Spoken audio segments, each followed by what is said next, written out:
Welcome.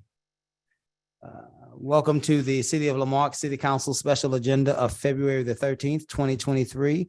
Notice is hereby given that the City of Lamarque, Texas will conduct a special meeting on February the 13th, 2023, beginning at 1 p.m.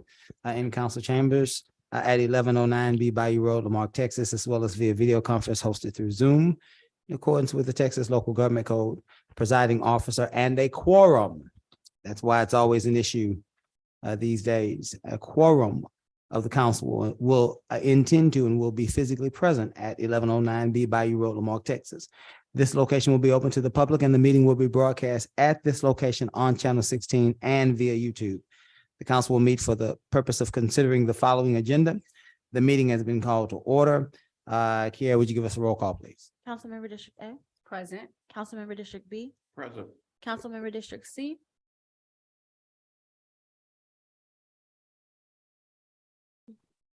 Present. we need your location, sir. Address is 11611 IH 10, Katy, Texas. Thank you, sir. Very good. And Councilmember District D is not with us today. Not with us today. Thank you. Thank you, Kiara. We are now moving to item 3, a presentation from Mr. Billy Tidwell, BRT Consulting. Mr. Tidwell is online with us briefly. I believe we're going to get him back around 2:30 so that he can answer questions from the council. Is that correct? That is correct, Mayor. Very good, very good.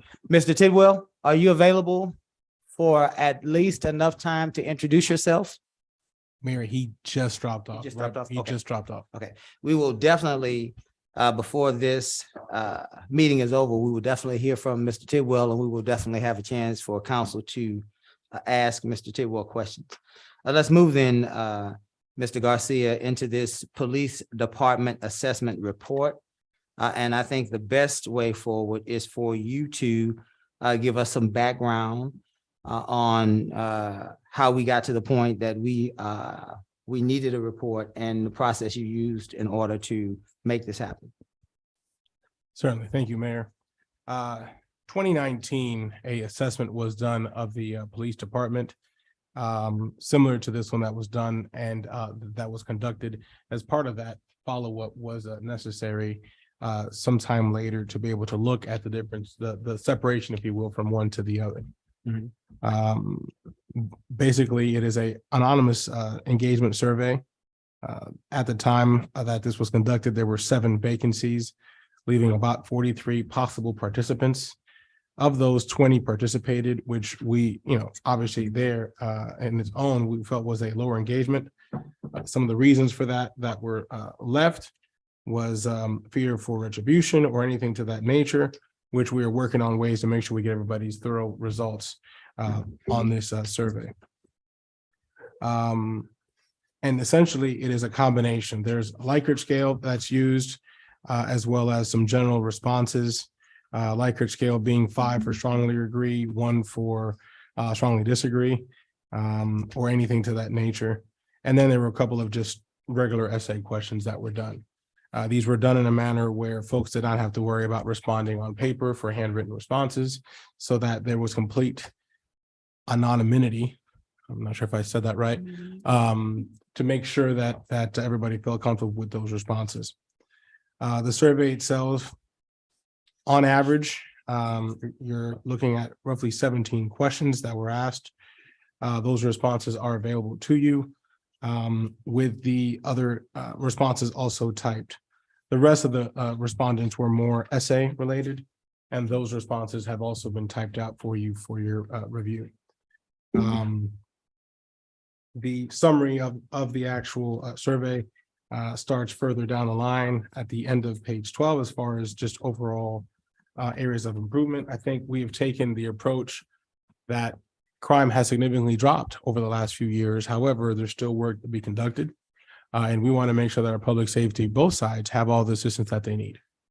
And this is our first step towards kind of having that check and report card as to where we are and what steps we need to do moving forward.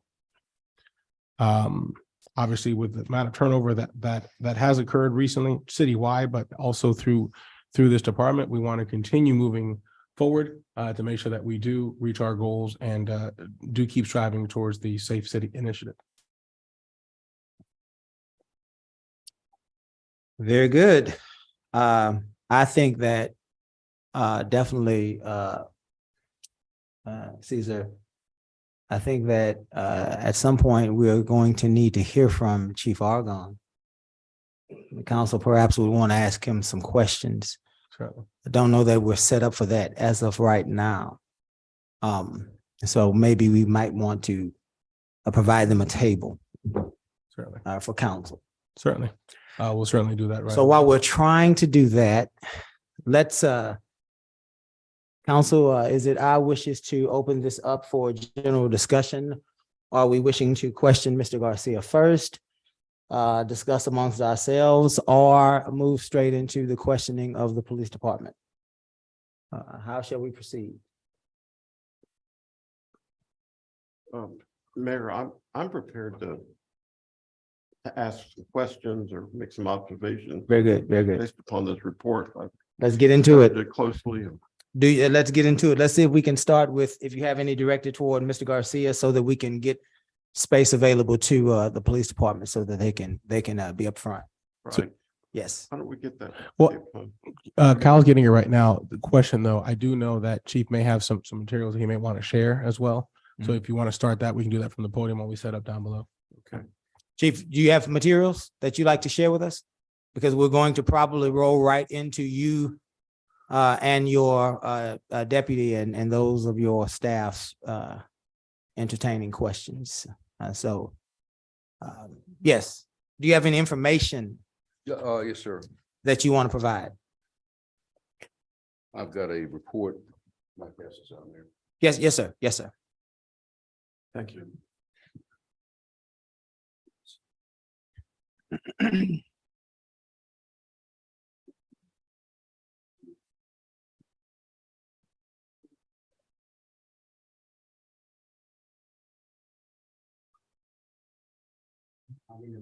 No, sir. You're perfectly fine.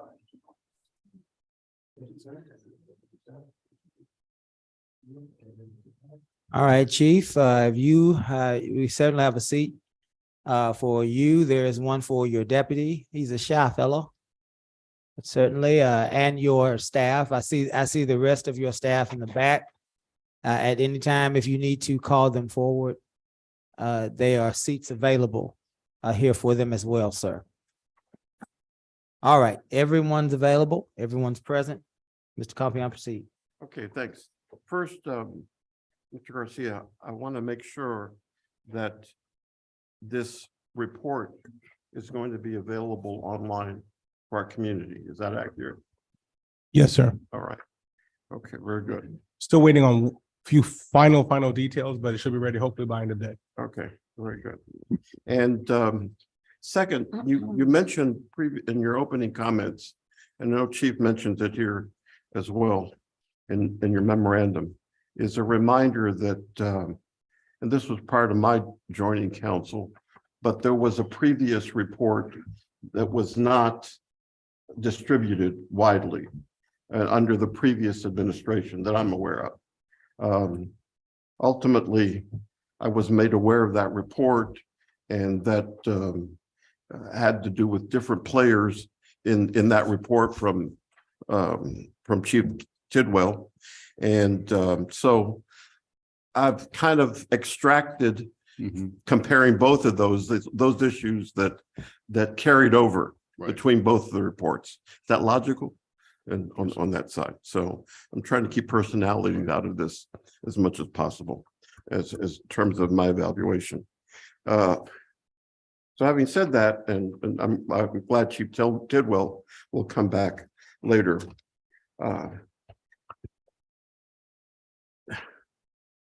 He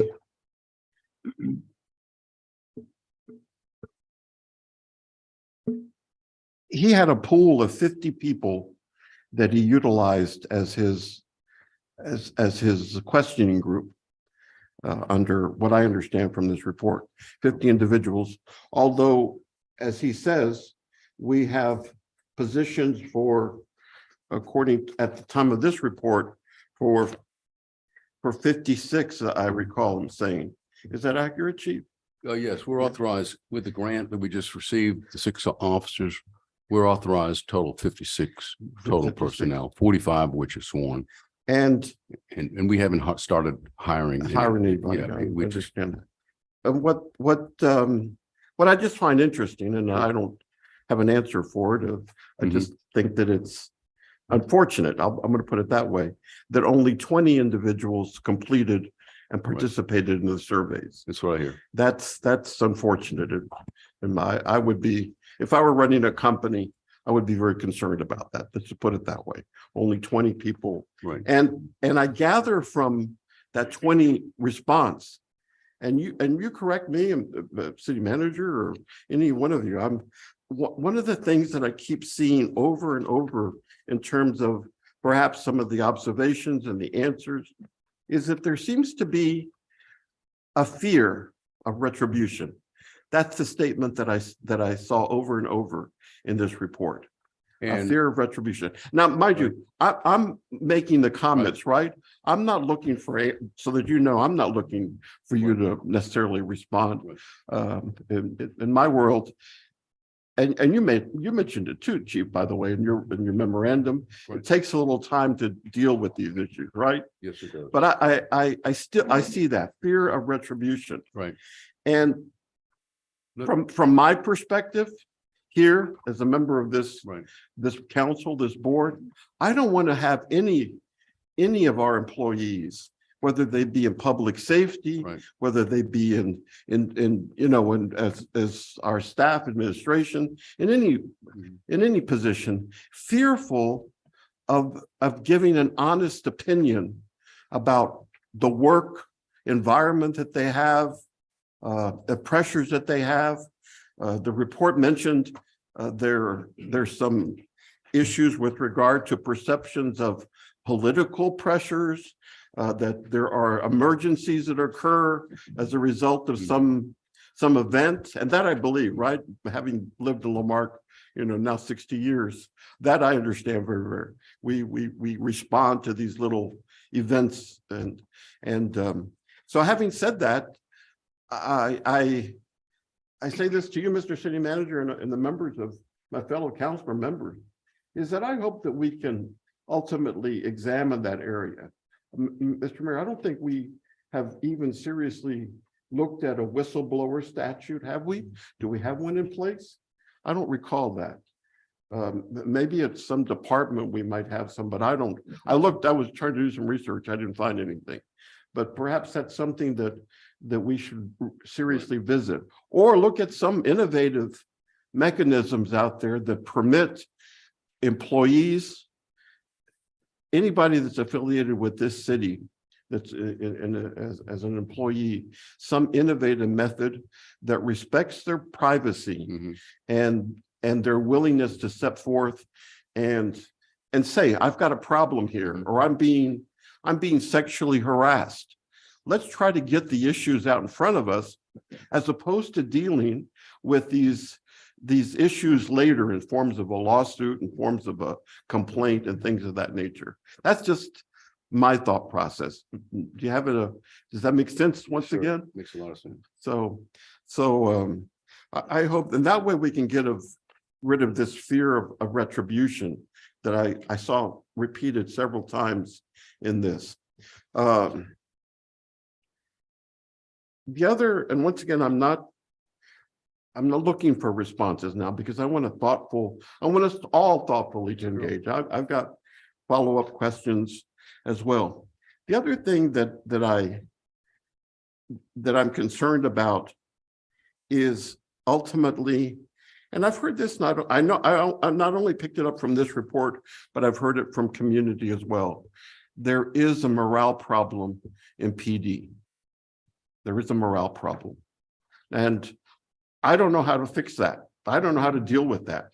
I'm saying that this report said it. I've heard community say it too. And how do you address it? I don't know. I think there was even a phrase at some point in this report, and I wrote it down, that said, there seems to be some people feel that they're constantly having someone looking over their shoulder. I don't know if that's contributing to poor morale, but it's certainly listed and stated in here.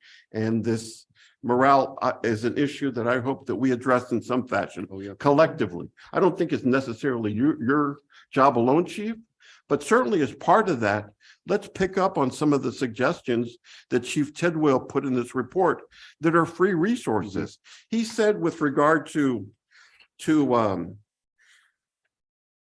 of the training, which was some of the items that were complained about, or issues that were included in the response by some of the 20 individuals that responded, that they felt that there was not a sufficient training.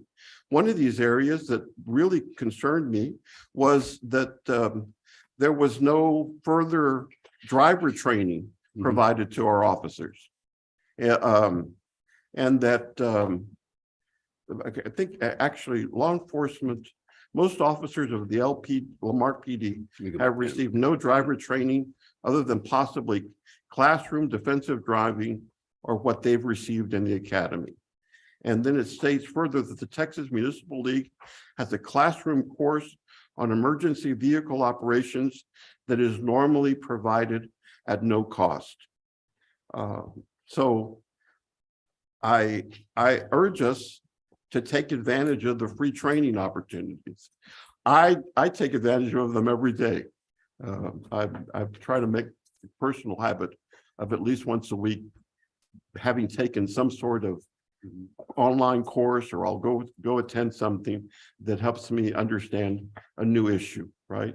And so apparently those opportunities are there, as well as and I mentioned this to you before, Chief, I think when you first came aboard, about participating in the program offered by the Texas what is it, the Texas Chiefs Group, the Texas Police Chiefs Association, Right. The Best Practices Recognition Program. We're working on Yes, yeah, We're working on that. yeah, that one. So We started working on that. we way started back. working on Yeah. on that one, and so it was a very thorough criteria and curriculum on that one. As well as it, and by the way, in addition to that, there's all sort of free training opportunities. And I'm going to bring these to you Right. as the Houston Galveston Area Council rep. The Houston Galveston Area Council of Governments has an aggressive program and opportunities there. And I'm going to make sure that you know about it, and our department knows about it, that you all know, because those opportunities are available, not necessarily through a chain of command. If you have an interest, they're available to you. So I want to make sure that everybody knows that on that side. I'm very concerned about our evidence challenges. I know we've talked, I've had one-on-one discussions on that. That is a problem.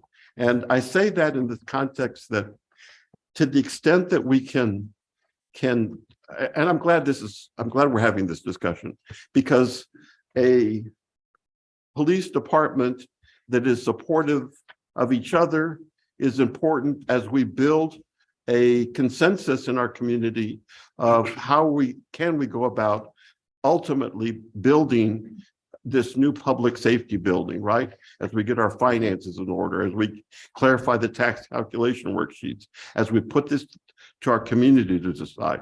But the challenges on evidence are really, this is very extensive. Mm-hmm. And so this was very enlightening in terms of what our deficiencies are in that particular area. And finally, Chief, just my comments, and Mayor, I'm one of the areas, and I'm historically someone that believes this, is there was a statement made in this report by a majority of the respondents that they did not know what the mission statement of the Lamarque PD was. And I went to the webpage, And I'm number one, once again, Mr. City Manager, I'm going to suggest this to you. Other innovative cities do not group their PD under the city website in terms of getting to it. There's an immediate direction to the PD department in terms of their individual webpage, right? It's monitored by the city, but it's there. And it provides additional resources and stuff. And I looked at what I thought to be, there's two things. Number one, an effective mission statement. And for me, an effective mission statement for police department would be that we are all role models for our community, especially in the delivery of quality services. We will respect and protect the rights of all people. We will treat people fairly, impartially, and with concern and compassion to reduce crime and the fear of crime within our community. That for me is a succinct, effective mission statement, something that we can all understand regardless of our educational levels. And the other thing, and this is something in my past life that I've always subscribed to because I used to go around with police ride-alongs, Houston, Dallas, and others as we were opening offices in these different cities, is that I sincerely believe that there are 6 pillars of policing. And these pillars, you can find them, but I subscribe to them. Pillar number one, we build trust and legitimacy as police departments. Whatever community, we must build trust and legitimacy.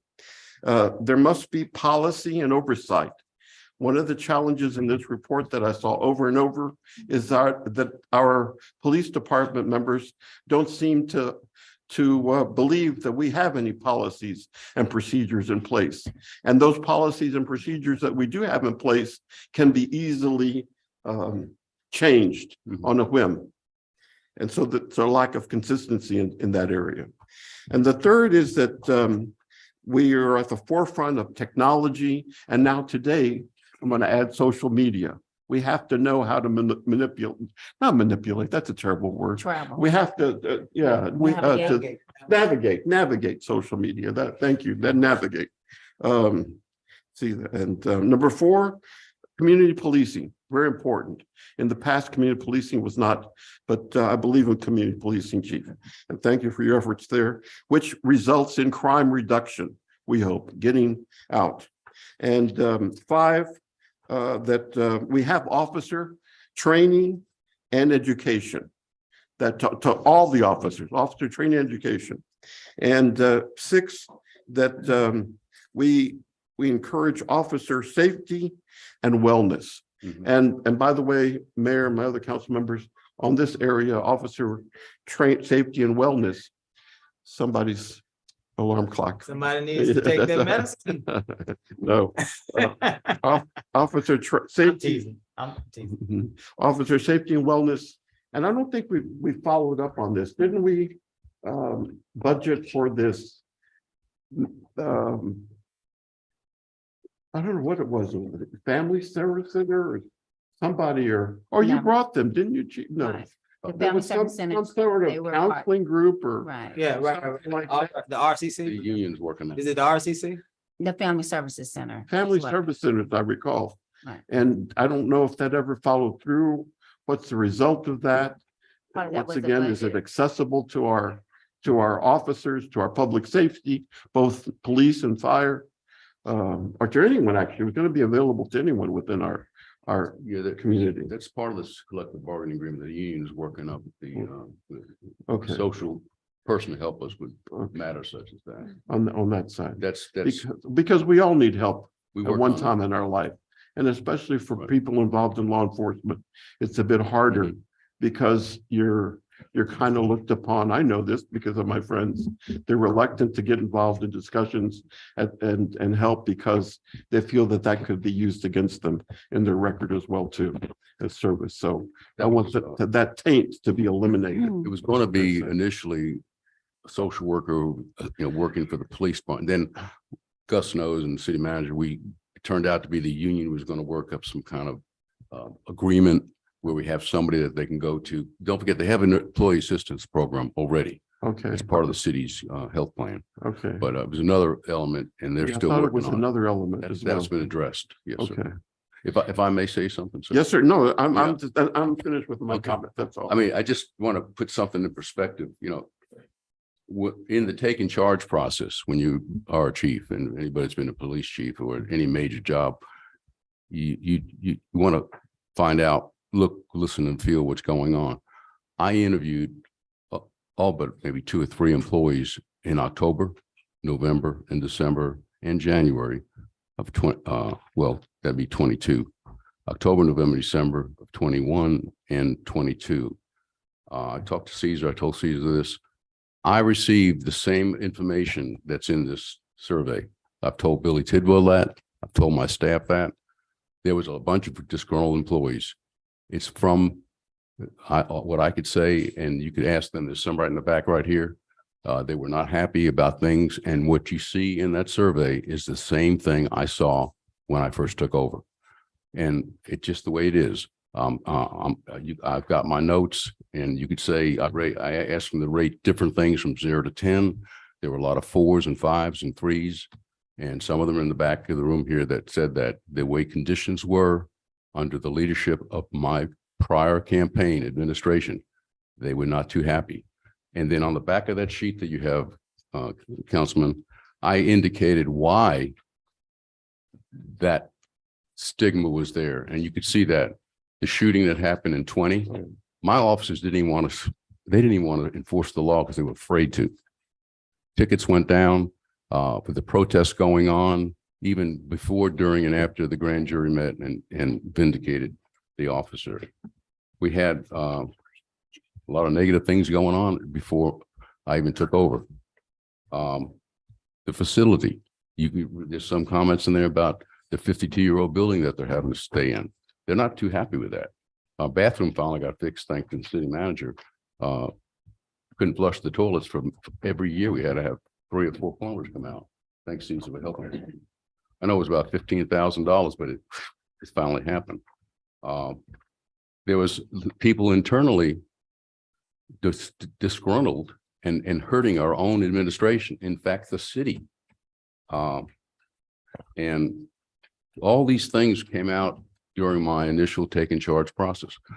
In July, don't forget, I took over interim city manager, a month after I took over as chief. So for 6 months, I was doing both jobs, which I spent a half day at the PD and half a day, almost all night at City Hall. We were trying, the objective that I had was to develop a positive organizational culture. That's the values, the beliefs, and the behaviors of my staff. I saw it when I came. Billy Tidwell saw it in August. You cannot change an organizational culture in the flip of a coin. It takes 3 to 5 years. It took me the first time I was here 3 years. And when I came back, it was worse than when I came in 2009. Because of all the stuff I've just mentioned that's on the back of that sheet. I'm not trying to cast off blame or deflect. I'm just telling you like it is, Councilman Mayor Pro Tem. We had some issues. And in July, when things kind of settled down and Caesar came aboard, he came aboard March 14th, I submitted what I call an assessment of departmental operations. I didn't even think about Billy Tidwell coming down. I know we did it in 2019. And basically what I put in the one to Caesar was about the same things that Billy Tidwell reported. I didn't do a survey. I did it verbally with my officers. And I stated evidence needs to be fixed. The organizational culture needs to be fixed. The building needs to be replaced, on and on and on. And then the next month, maybe Caesar had it going already, but the next month, Billy did his survey, his audit or assessment, whatever you want to call it. I found out the same things he did. But I want to say we're earnestly working on enhancing everything you mentioned, every bit of what you said. In fact, I took the 2019 one that Billy did, and I started fixing it. It was never fixed. No one addressed it. You could ask Caesar. I gave him some things that we were fixing, the jail, different things, and I gave a list, and that was in my assessment that I gave to Caesar in July. things that were given by Billy that I was fixing or we were fixing.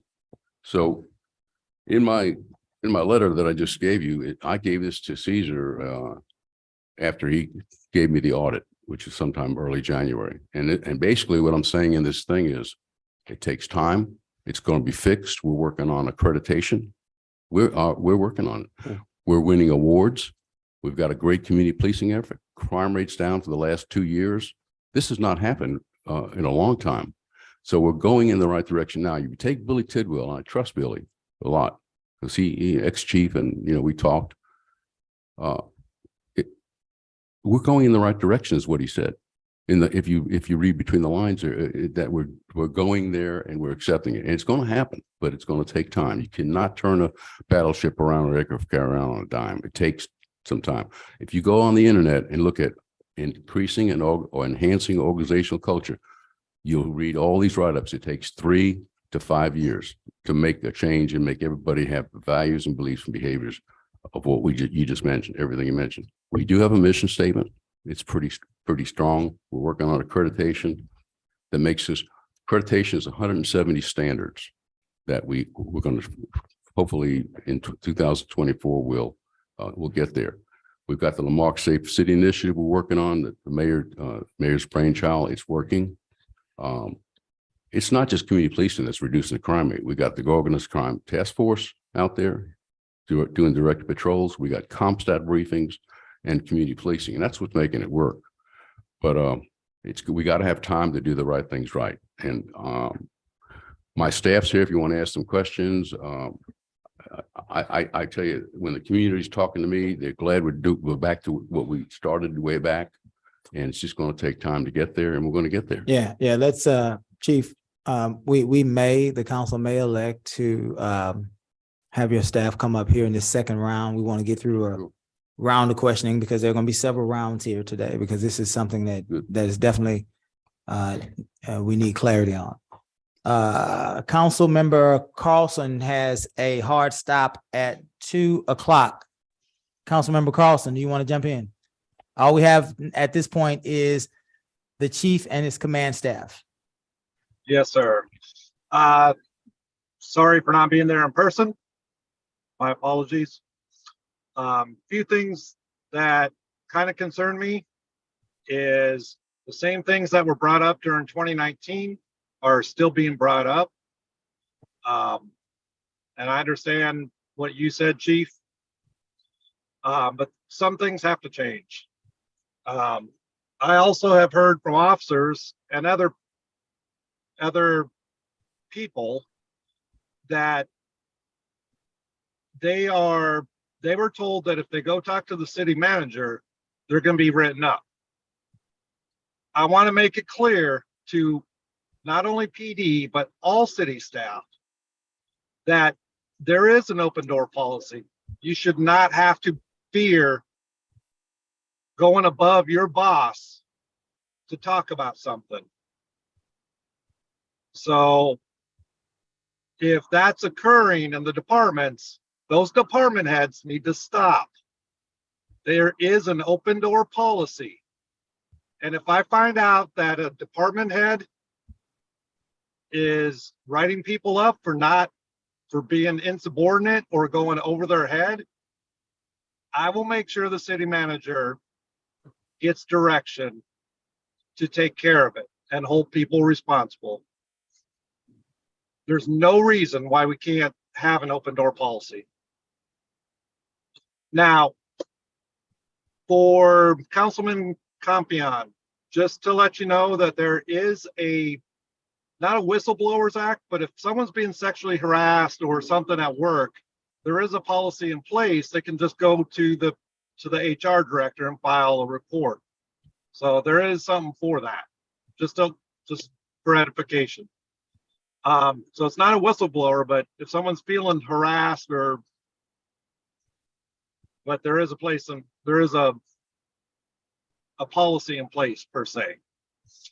Chief, one thing I want to ask you, I've seen lately on social media the last few days, there's been shots fired reports. A, are those true? B, what are we doing to fix those? If I may, That's getting close to an open meetings issue. We're here to talk about an assessment. Okay, that's fine. Specific crime issues are not really what this meeting's been noticed for. And I wouldn't want to tread on the department's investigation of those. Okay, I retract that. Thank you. We're losing officers. We've lost 4 or 5 in the last couple months. We can't sustain, I don't think we can sustain getting new officers in as we're losing all of our seasoned officers. So hopefully we can retain them. Hopefully we can change the culture. And that report, like I said, it's the same, almost identical report from 2019, which concerns me. So that's all I have. Thank you. Thank you, Michael. Point of information, Michael, are you scheduled to return to us today? If so, at what time? If I am not scheduled to, however, if I do, it won't be until after the 6 o'clock start meeting. Okay, very good. Thank you, Michael. Yes, sir. Ms. Yancy. Chief, I read the assessment twice. First of all, as a teacher, we've always taught to tell people what they're doing well. And so the grants that you receive, that's amazing to be able to get those additional officer was we know that's something that we needed. With crime going down, that is also something that, especially in District A, that we appreciate, and also working with our residents so that they have an officer and their cell phone number they can call. And there has not been an officer that I have not been able to reach during your entire tenure.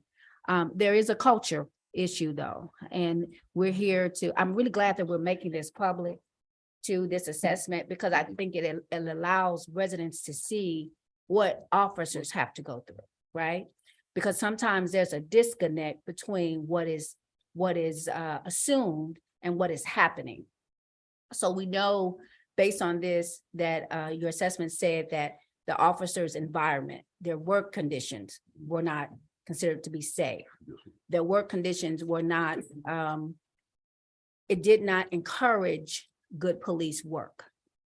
We saw that. We also saw where there was a lack of inspiration, a lack of motivation.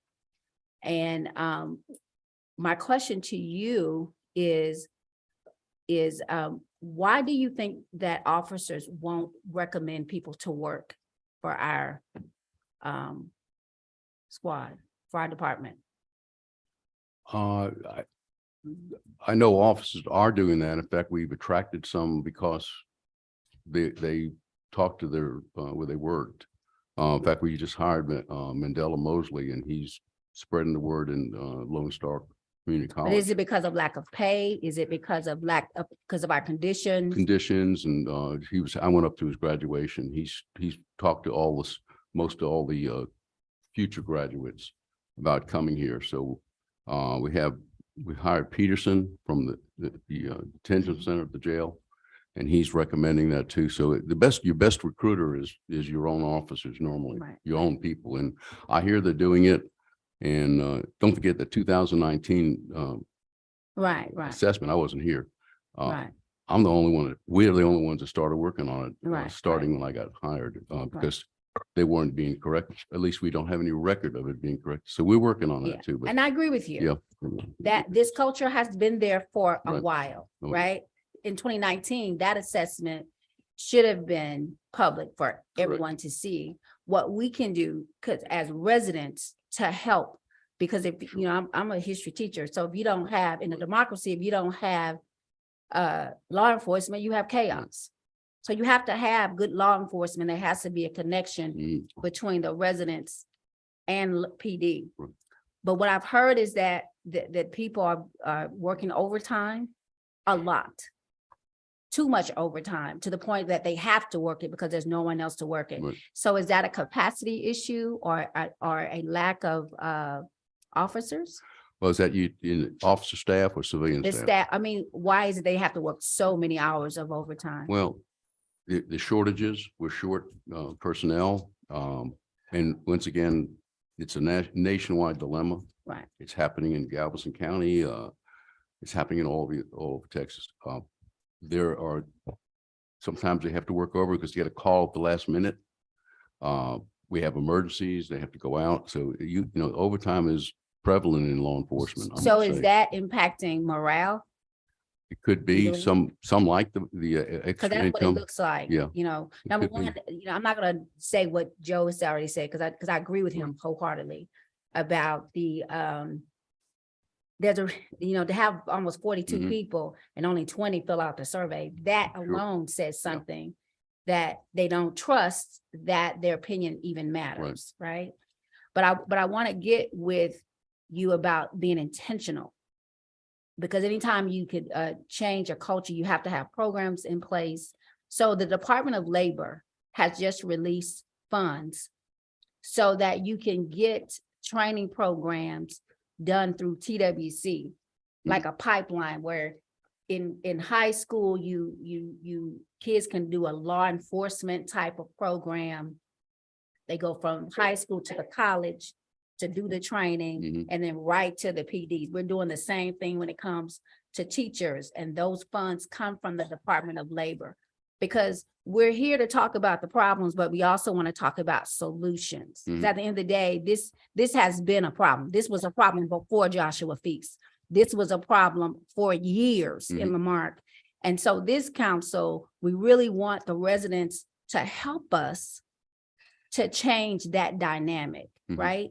Yep. Because we know we have good cops, but they're human. And if they're working in an environment that, number one, they don't want to fill out a survey, number two, they don't even want to give their opinion, they're uninspired, and they don't even know the mission statement. And I believe where I come from, if you don't know where you're going, you won't get there. Mhm. Right. And so that is an issue for me. But I do want to talk about solutions to change that. So I just gave you one with the Department of Labor, and that just happened. TWC who Aaron Demerson is over, one of the commissioners over TWC, and he is looking to do programming. And so is the Texas Workforce Commission as well. Because a culture is like a car wash. You go through a car wash, your car is going to get wet. So you may have great people that come in, but if that culture is so rigid and it's not changing, they end up having issues, right? Because, you know, people only, for instance, let me give this example. When I first came into teaching, a lot of the teachers that were teaching sitting down. And I asked the question, why are we sitting down? We should be standing up. So when I began to do best practices to find out how do we, you know, I found out that good teachers that make the best scores are teachers that stand and walk around and monitor the kids, Mhm. right? So I want us to start looking at best practices, but I'm so glad that this is public now, because this is something that residents in the past have not been able to see. Mhm. Because I think they do need to see the other side of what our higher officers feel. They don't feel valued. They don't feel like anyone truly cares. And they don't feel valued from their superiors. And that's important. And so what happens is the good cops don't get rewarded.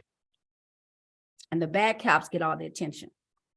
So that's something that we need to change to make sure that, number one, if they are a good cop, they get promoted and they're not isolated for doing the right thing.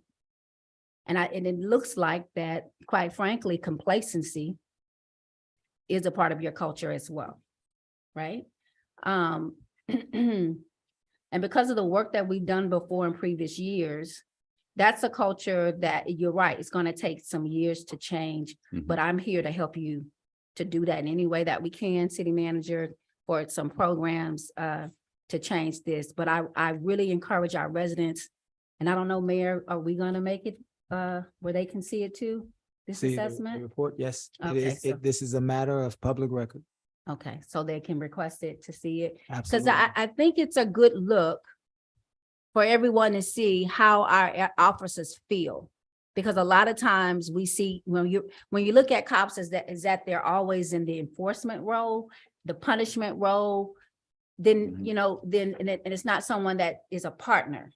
And what we want to do is move Lamarck PD where that we're partners in this. We're partners in solving crime. We're partners in working together. We're partners in trying to build a safe city.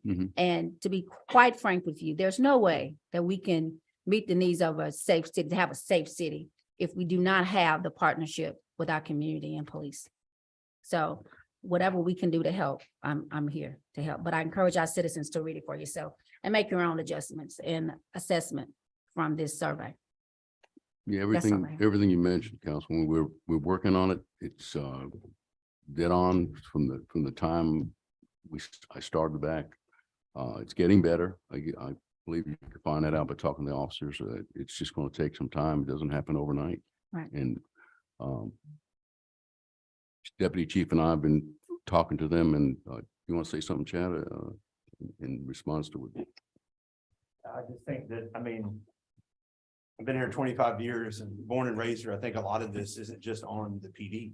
Right. It's a citywide culture as well. And as being one of the rank and file, I mean, you do feel like you're overlooked sometimes. And, you know, again, it's not just the PD. I think we've, you know, like right now we have a PD that's 50 years old. We have 10 patrol cars that we need to get.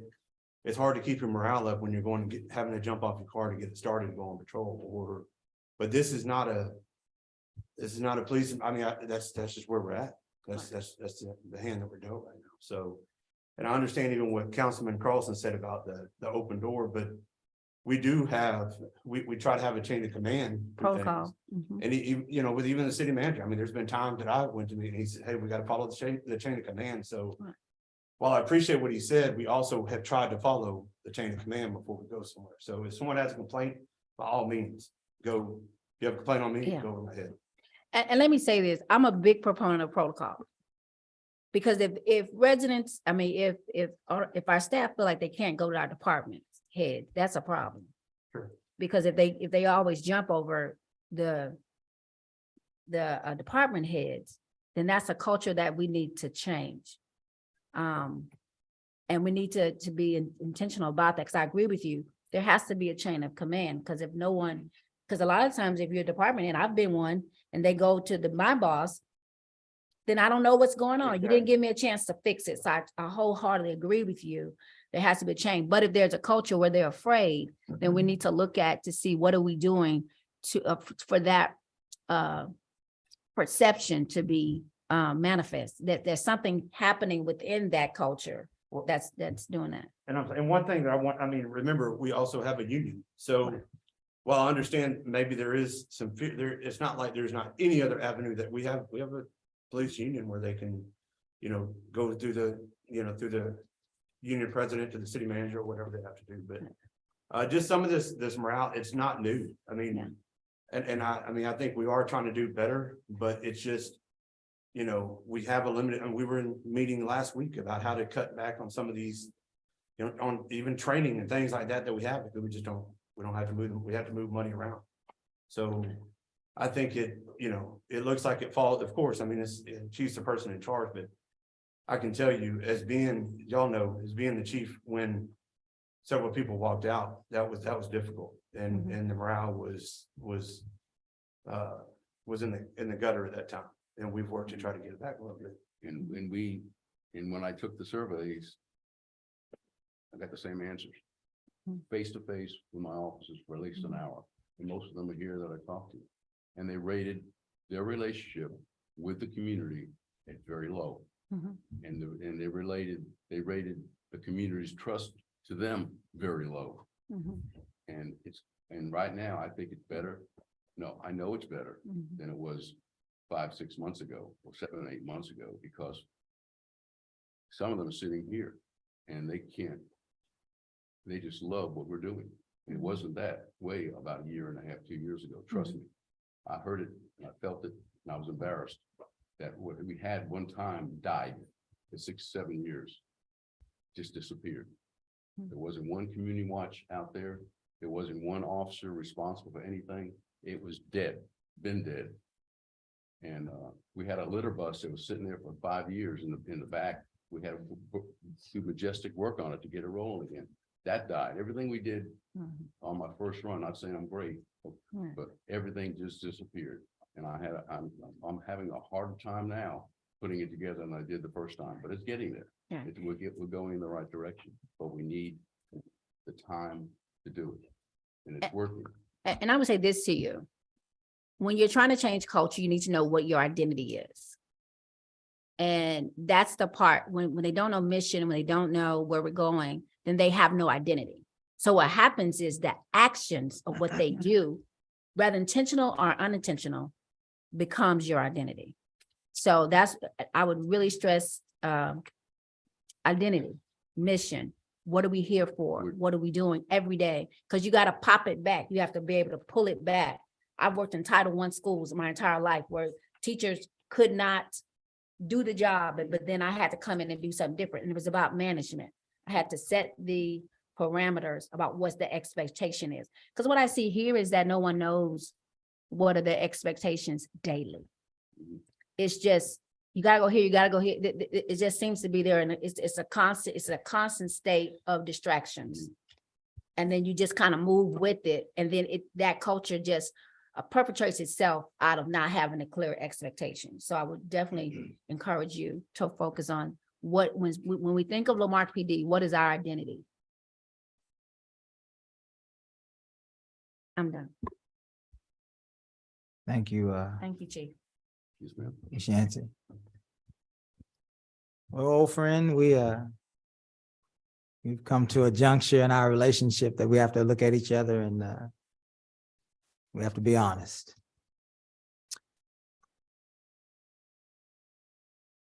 Two things can be true. It can be true that crime is down. That's fact. Statistically, 2 years in a row. True. But it can also be true that our police department is in severe trouble.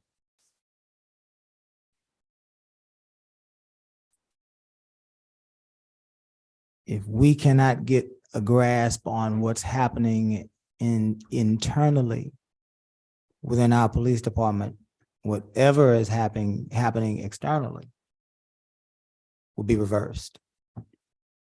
And we can't afford, Chief, as aggressive as we intend to be in making this city as safe as we possibly can, we cannot afford to be anything but excellent in our planning, in our policy, in our implementation, and in our productivity. And that's leadership. And so I appreciate everything that you've done for us in the earlier part of 2014. And I appreciate everything that you've done for us in your return, but there are some things that I think that we have to have a discussion about. And all of those things point, unfortunately, Chief, to leadership. This survey that Mr. Tidwell did on number 4 says, I am inspired by the Lamarque Police Department's vision, mission, and values. And roughly that was 37% were uninspired, 37% were unsure, and 24% were inspired. And that suggests, Chief, that there is indifference to your vision, indifference to your mission, to the mission of the Lamarque Police Department. That's what it's saying to us. And if it's indifferent to the vision and the mission, then it's indifferent to the values, Chief. All of those things are leadership. If it's indifferent to the values, Chief, then we have no pride. If we don't have any values, we have no pride. And all of that's leadership. None of that is police cars. None of that are police structures. All of that is whomever those persons are in the positions of leadership to inspire us to believe in the mission and the vision and the goals of the Lamarque Police Department. Question 5, question 8. The Lamarque Police Department's organizational culture fosters a comfortable, supportive work environment. 49% of our participants disagreed with that statement. 16% were undecided. That's 65%, which says to us that they don't even believe in the organizational culture. That's leadership. Leadership instills, inspires, fosters culture. It says to me that they don't believe in the work environment that they are part of. They don't believe that it's supportive, that they are not supportive in going about the business of doing their jobs, which suggests that their command staff is not invested in them. That's leadership. Those are issues that we're having with leadership. Question 13. Policies at the Lamarque Police Department are clearly explained and consistently enforced. 54% of our respondents said that they disagreed with this statement, that the policies are clearly explained and consistently enforced.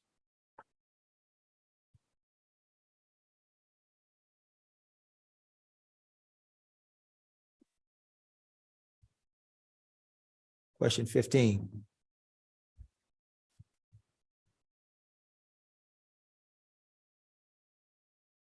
On a scale of 1 to 10, with 0 being the worst and 10 being the best, how would you rate the overall morale of the Lamarque Police Department out of the 20 people that responded? The morale was rated at an average of 3.4. And that's leadership. And this isn't anything that the public won't have an opportunity to know, Chief. And so we're thinking about now 20 respondents. There were over 20, I believe, that said that they would not respond out of fear of some sort of retaliation, whether that is perceived or real. Which suggests now, if we were to follow that thought, Chief, that would suggest to us that those other potential respondents would have probably responded unfavorably if they were in fear of some sort of retaliation, which means that those unfavorable numbers are actually probably higher. And so all of these things point, Chief, unfortunately, to an issue of leadership. Now, it is true, Chief, that you have initiated a process in which you hope to change the culture of the organization. I believe that. I don't think that a reasonable person wouldn't believe that. I've seen your attempts to do that. It is true that you have done things to try to move the department forward from that particular place. That's true. That is true. There is truth to the idea that culture change takes time. Here's my observation. In 18 months, at least we ought to be at a juncture that we should have a clear direction. And I'm saying this to you as the good soldier that you are. At this point in your tenure, we should have clear direction. The department should be clearly defined. And we should be experiencing dismissals and not departures. And that's the big thing for me. If our department was dismissing officers because they did not meet the standard, if you will, if they were not following policy or whatever those issues would be, it would point to a culture change, and the council would be able to say, hey, we're losing these officers because the chief isn't playing any games. But what we're seeing is departures. And you're right. Some of that is the fact that we don't have adequate equipment. Some of that is the fact that we don't have facilities or training or compensation. But any good leader leads through trying times. That's the issue for me, Chief. You're an old friend of mine, and I appreciate you. But I would not be anything if I would not hold you to the same level of accountability that I held Chief Kirk Jackson. And at the end of the day, in 2019, when this report came out, there was issues with leadership. And I questioned him about his leadership. And here you are today standing in front of us. And although crime is down, thank God, there are still issues with leadership. But Mayor, this was done in 6 months, 7 months. After I came aboard, you just can't expect miracles to happen in 6 months. I mean, I can't grant you things are getting better. You could ask my staff. We talked to them recently. Yeah, I can't be a miracle worker. It does take time. I wasn't here. My predecessor was there many years up to that point. So I'm just saying it's happening. And, you know, it's getting there. And it's all kinds of positive things happening. We're winning awards for the city. The community likes what we're doing. You just got to give it time. I mean, throw out the baby with the bathwater because of a short period of time. I told Caesar a month before what was going wrong. And it's just almost you could look at it. It's the same things that Billy Tidwell reported. I said, I'm working on these things and it's going to happen. But it's not like I was, just turned a deaf ear and a blind eye. I knew what I was facing. So unfortunately, I was here 6 or 7 months when it happened. Plus, I was a city manager at the same time and getting things done on both avenues. It's going to take a little time. You're welcome to talk to my staff. You're welcome to talk to citizens, get an overview about just how effective we are in the long run. But I have an investment in the city, and I came back to help the city get where we're at. And I think we've done pretty good. That assessment is 6 months of what we did. You can't move in 6 months and get change. If you turn around a city, if you try to turn around values, beliefs, and behaviors in 6 months, you're going to lose a bunch of people because they don't understand. You got to take time. I'm trying to work with doing the 7 habits of highly effective people with the staff. They're picking that up. We're working with that, trying to change their thinking, the wavelength they're on. It just takes a little bit of time.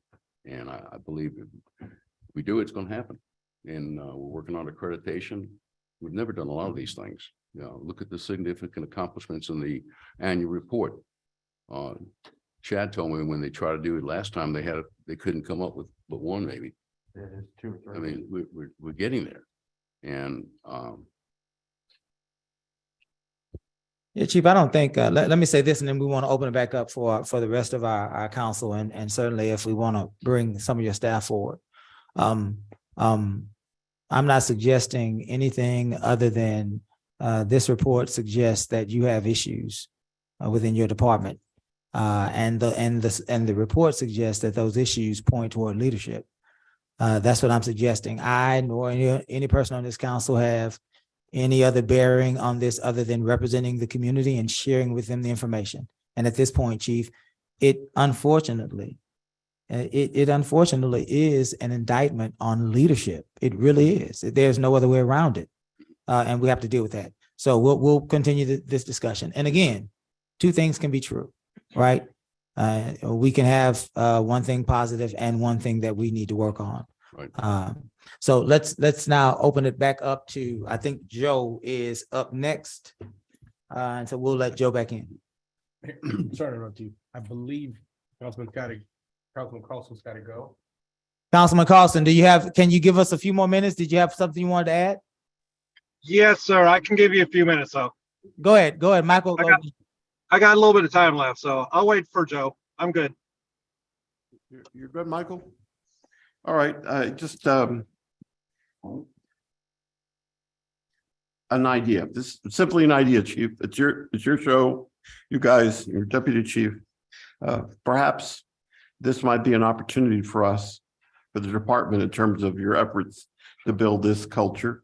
And maybe this is what I would be doing if it were my company or my department, is I would take the same questionnaires and maybe twice a year repeat that, right? Ask the same questions. See if we're getting more, number one, more buy-in. If you've got a staff of 56, how many of those are participation? So participation, and then compare the changes, if any. That might be an idea. Since the work has been done, and let's develop some consistency in there. Second area, and I neglected to mention this in my question. This is a question to you and to I don't see our investigator here, Officer Crow, but one of the items in the report that was of concern to me was the fact that we're accumulating evidence on misdemeanor cases. And the Chief Tidwell made the point that under normal circumstances, once the case is closed, that evidence, there's a closing out procedure that occurs. And that evidence is returned to the party, right? For example, so if I had a theft and you guys were able to recover the lawnmowers, we have that. And I think I saw a couple of lawnmowers when I visited the police department. But to close out the case, and we don't have anybody, simply because we have one investigator, right? And no other staff that's devoted to that. So my question to you is, to what extent can we utilize non-officers to assist you accomplish objectives such as something like this, closing out a case and getting it? And I know you've got Eric that's been working closely with you, or, is there some mechanism out there that we can assist you? We're increasing the staff in the evidence area. We're hiring a part-time evidence custodian, which was approved in January by the city manager. Okay. Which was in the budget. I didn't really know it was there. Well, good. It turned out we got it. I had asked for it. We're putting an officer in there, Bernithi, as soon as one officer gets off FTO field training. So there'll be Conan King in there after Gene leaves, Corporal King, Bernithi, and the part-time person. We've got our task force officer helping out on a Friday, full day. And when we hire the records person, which we're about to hire, that person will assist also. So there'll be actually 4 people helping. Okay. So evidence is going to enhance. We just didn't have the staff. The staffing. Chad, you want to answer that? No, I think going back to what, that's pretty much what, I don't know, that's what his day consists of now, is going back and doing destruction orders for cases to try to get caught up. But yeah, I mean, we're gonna have a civilian staff in there hopefully within the next month or so to help with it. Because I will say that part of the report that also struck me was that we have a great amount of weapons that needs to be destroyed. It's been going down. It's been going down. Working hard on that. It's in the last 6, 8, 10 months. It's lots and lots have been approved for destruction. And this thing's gone on for years. Yes, sir. No, I This is not- understand. It didn't happen starting in October of 21. Yes, sir. It's been like kicking the can down the road Yes, forever sir. Well, I appreciate that. on a lot of things we have. You gave me new knowledge about the additional person as well, too. I didn't realize that. Some of them we lost, for physical reasons. So, some we lost for disciplinary reasons Yeah. in the past, but we've lost, but it's a national dilemma. It's not just, LMPD. Chief, do you do an exit survey for those individuals that have left? HR does that. HR. Right. They do that. I don't think we've ever had any reports, have we, from like exit surveys that someone can give us.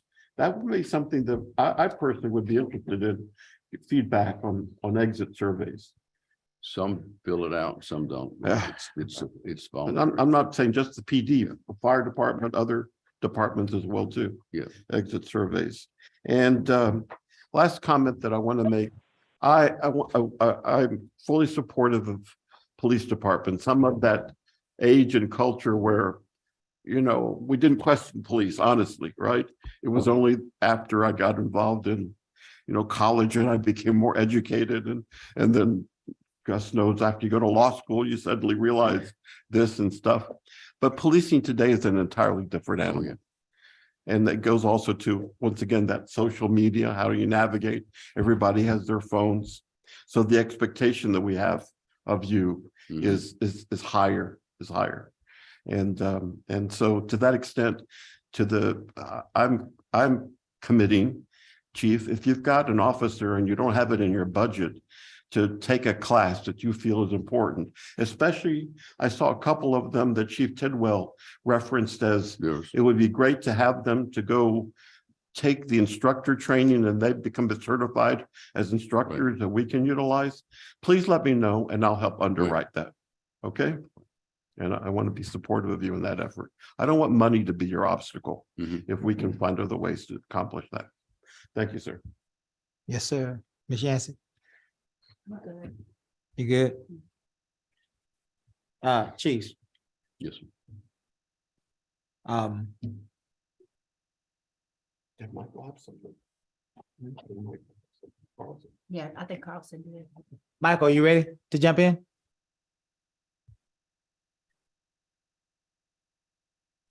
Yes, sir. Sorry about that. Go ahead, Michael. Deputy Chief, I appreciate your comments. And just FYI, I mean, you do have non-sworn officers and they aren't protected by the union. So sworn officers, yes, they fall under the CBA. They can file a grievance with their union or contact their union. But you're talking about also non-union personnel too. So they don't really have a way to, they don't have a union to go to. So recommendation, yes, you try to set, you do have a chain of command. And trust me, I've operated under one of those for 20 plus years. And you do want to solve the problems at the lowest level, but if your personnel don't trust you, they should have a way to notify their supervisor. Guess what? Hey, I want to go talk to HR. And you as a supervisor, you should be fine with that. As long as they tell you they're doing the open door policy, because guess what? It's going to come back to bite them in the butt if they don't. So that was one thing. Chief, please don't take it like I'm hammering you, because I'm just pointing out things that are observed and I've heard, and I know you guys have done great things lately.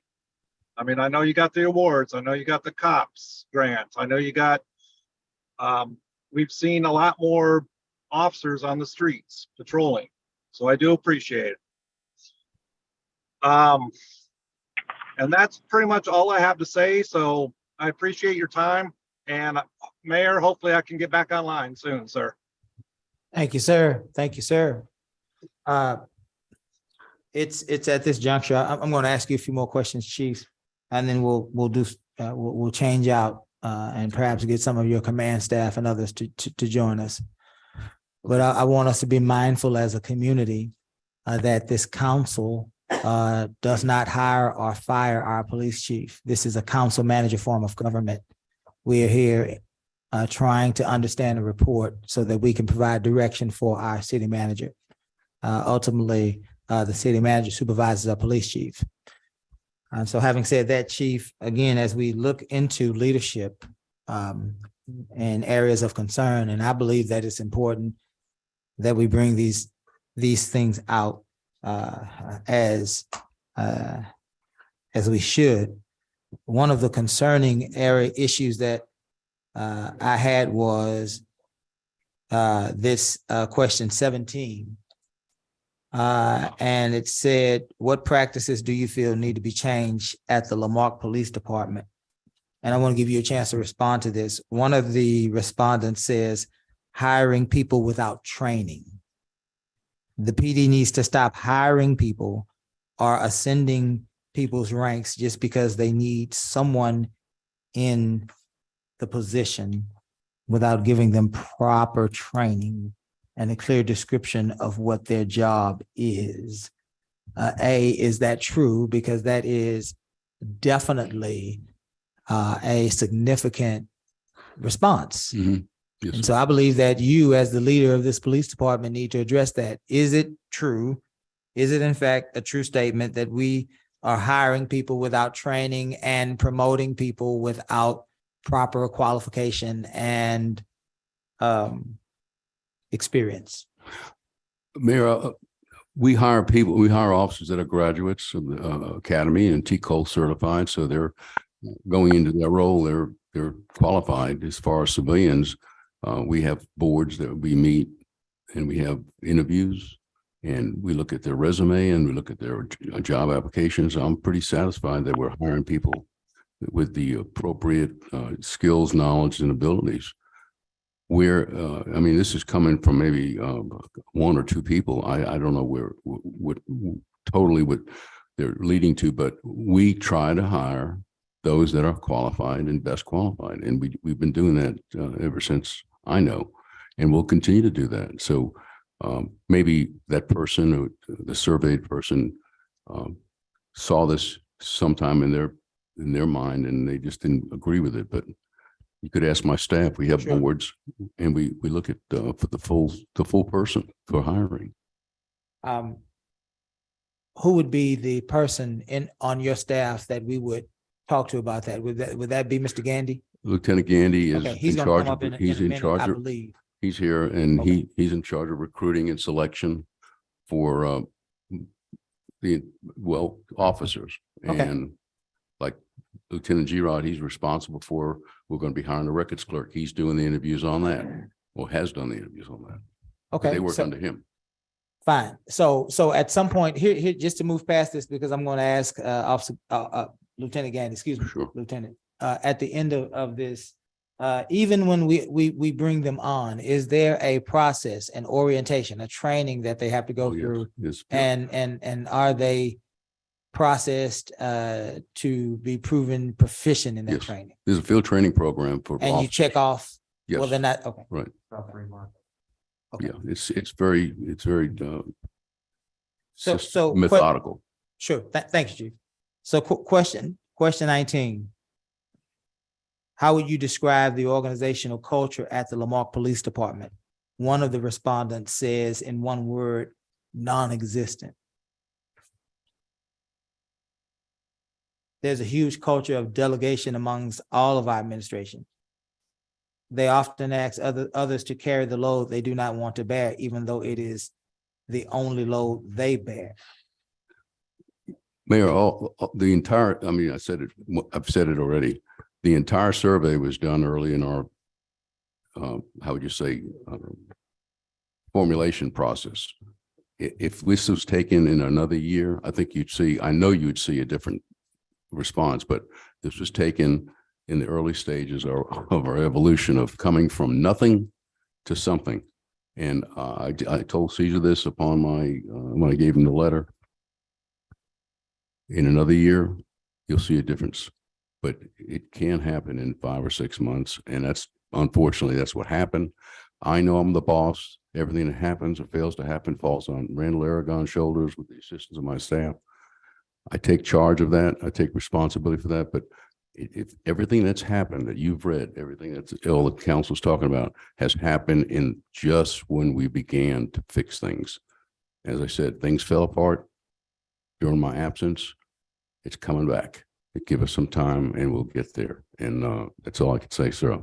And I mean it wholeheartedly. Yeah. And Chief, I understand where you're coming from.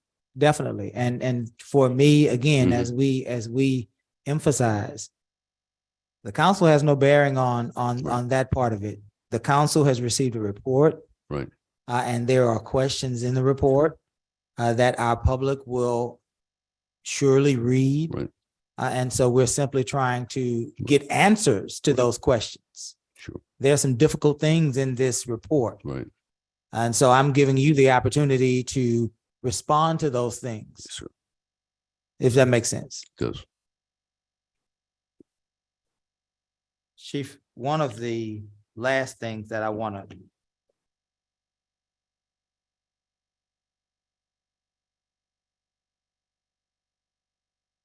talk to you about. There may be two, but let me try this one. And this is definitely worth. We have two of our members of council that are female. And definitely, this is something that I want to bring out. On page, there's a question, that same question 19. How do you describe the organizational culture at the Lamarque Police Department? And I'm bringing this out, Chief, so that you and your staff can respond to this, because this is potentially troubling.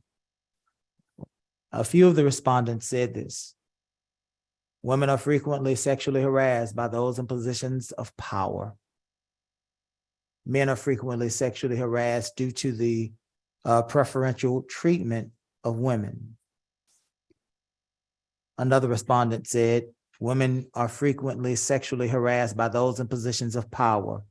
Men are frequently sexually harassed to those because of the preferential treatment of women.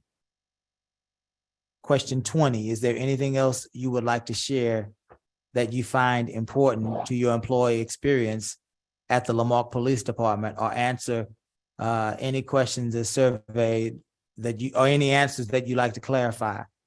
One respondent said this: there is favoritism towards females in the department, and they get better treatment in any aspect that applies to work, time off, fake, being sick, etc. Here's the issue. These are individual respondents, which means that they are individual perceptions, experiences, and observations. But it is the council's job to make sure that our city, our community, that we are providing a professional work environment for every member of our department. And I don't know personally what is or is not happening down there as it relates to the treatment of women. But I am asking you as our police chief to respond to these responses, because if there is any truth to this, then there is a major issue that we have within our department as it relates to how we treat our female staff members. Mayor, until that survey, those questions and the responses, I was totally clueless. If I'd have heard any of that going on, which we've had things surface that we went after and did investigations on, some of them were very, very sensitive. And you probably know what I'm talking about. And we had to go follow through on it. I have not heard that happen. If I'd have heard that happen, we'd have done it. We'd have investigated it. That's the best thing I could say. I was just clueless on that. I don't tolerate that. It would have been checked out. Okay. I wanted to give you a chance to respond to that. Again, Chief, as a council, we represent the community. Sure. And of course, we have no bearing on what happens. But we do have to represent our constituency. And we have to bring out not only the good things that the police department is doing, but we have to shed light on some of the areas that we need work. Yes, sir. And I appreciate you for your service. And I appreciate you for the things that you've been able to do for our city. And again, we applaud the fact that we are getting a handle on crime, but we also cannot ignore the fact that there is something going on within our police department. We have to figure out what that is, and we have to find a way forward. But I want to thank you again. We're not done with you, but I just wanted to share that with you. I brought out some things in the report that were tough. I applaud you for your leadership, but I have to be the mayor. and I have to represent the community. And they may not be happy with this report, and I'm just saying that to you. Mayor, Go ahead, Mayor Pro Tem. your questioning brought up one area. Go ahead. In the past year, this is to both of you. In the past year, what sort of either HR training or supervisor training, what trainings have you, either of you participated in? Both of you? You talking about individually or? Yeah, individually. In your role as the police chief and your role as the deputy chief. I haven't attended any type of HR training or anything like that. And in this past year, what training have you attended? In the past, the mandatory training, but nothing related to. Nothing related to or supervisory roles or No. things of that nature? No. How about yourself, chief? I had to get recertified, take courses from TCOL. There were several from TML that I attended with some of my staff. There's continuing ed courses that are free, put on by TML. I've had to take training for CJIS, Criminal Justice Information System, the records stuff. It's kind of continuous. So Yeah, But yeah, that's your Yeah. required training and. It is. some Some of other- it's required, some of it's Oh, just, no. extra training, but we try to go, time permitting, we go to a lot of training. And the whole department does. Yeah, We the have to whole- get every 24 months, they have to receive 40 hours of TCO training, all officers. I So, think that was the point in this report, and that was the follow-up too. yeah, That it does say, and I think Chief Tidwell's back on, but he did say that the officers have complied with their required training, but beyond that, that's a weakness in our department. so that's And because of staffing, we need to work the streets. We've got to have people on the street, and a lot of times can't send everybody to school because So, and to that extent, once again, I'm gonna repeat, if there's an officer, you guys want to take that training, it's not in your Sure. budget, let me know. Let me see what I can do to. in fact, Lieutenant Gandy's attending a course now Anybody. Okay. all week. Okay, so here's what we're going to do. Mr. Tidwell is on. We are going to allow council to question Mr. Tidwell. And Mr. Garcia, I believe council is interested in questioning Mr. Gandy. Mr. Rodriguez. Everybody. The whole back row. Everyone on the back row, I believe, might make themselves available. Mr. Robichaux, you as a volunteer as well. So let's prepare ourselves, ladies and gentlemen in the back. We're going to ask Mr. Garcia to ask you to come forward after we question Mr. Tidwell. Mr. Tidwell. If you can hear us, say hello. I'm trying to figure out how to unmute this thing. Can you hear me now? Yes, sir. Welcome. If you would take this time to give us about maybe a 5-10 minute overview on your report, any of the highlights, anything that you want us as council or as a community to know. Okay. And first of all, I apologize. When this meeting was set, I had a prior commitment that I just absolutely could not avoid. So I appreciate your patience on that. The report itself, I did an assessment. It's been several years ago that was not looked at. When Chief Aragon got here, he looked at that one, and it had a number of suggestions for improvements, which he has constantly worked on. In the meantime, I started a new assessment. One of the things that I do is a survey, which you saw. I interviewed a number of people, as the report says, in the department, different levels, different functions. I interviewed people from the community, interviewed other agencies, other departments in the city. All told, I'm gonna probably around 50 people. The survey itself did not surprise me simply because in the interviews, one of the things that I found is there is just a real frustration with the leadership of the department. You'll notice one of the questions talks about my supervisor takes care of me, or looks out for me. I forget exactly how it's worded, and a high number said yes. That's because most of them trust their sergeants implicitly, pretty much. They tend to not be as trusting of the administration, which would be lieutenants and above, and they tend not to be as trusting. Some of them of the city, and they brought that out in the survey. In my discussions with them, they were, like I said, basically frustrated because they don't feel that they're being listened to by the administration. They don't feel like there hasn't been a lot of movement. They feel there are programs going on, but they're just kind of stuck. So the survey itself did not particularly surprise me.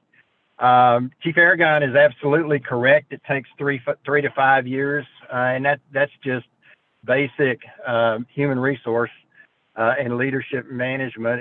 It's going to take 3 to 5 years to turn a culture around. However, having said that, one of the initial things is it starts with this idea that there's standards that are set, people are held accountable to those standards, and then there are consequences for people who don't meet those standards or who fail to comply with the standards consistently. And you see it in the survey discussion as well as the discussions that I had. And there is this sense that people are not held accountable. There were a couple of situations where things happened and people were not held accountable, or it didn't appear they were held accountable.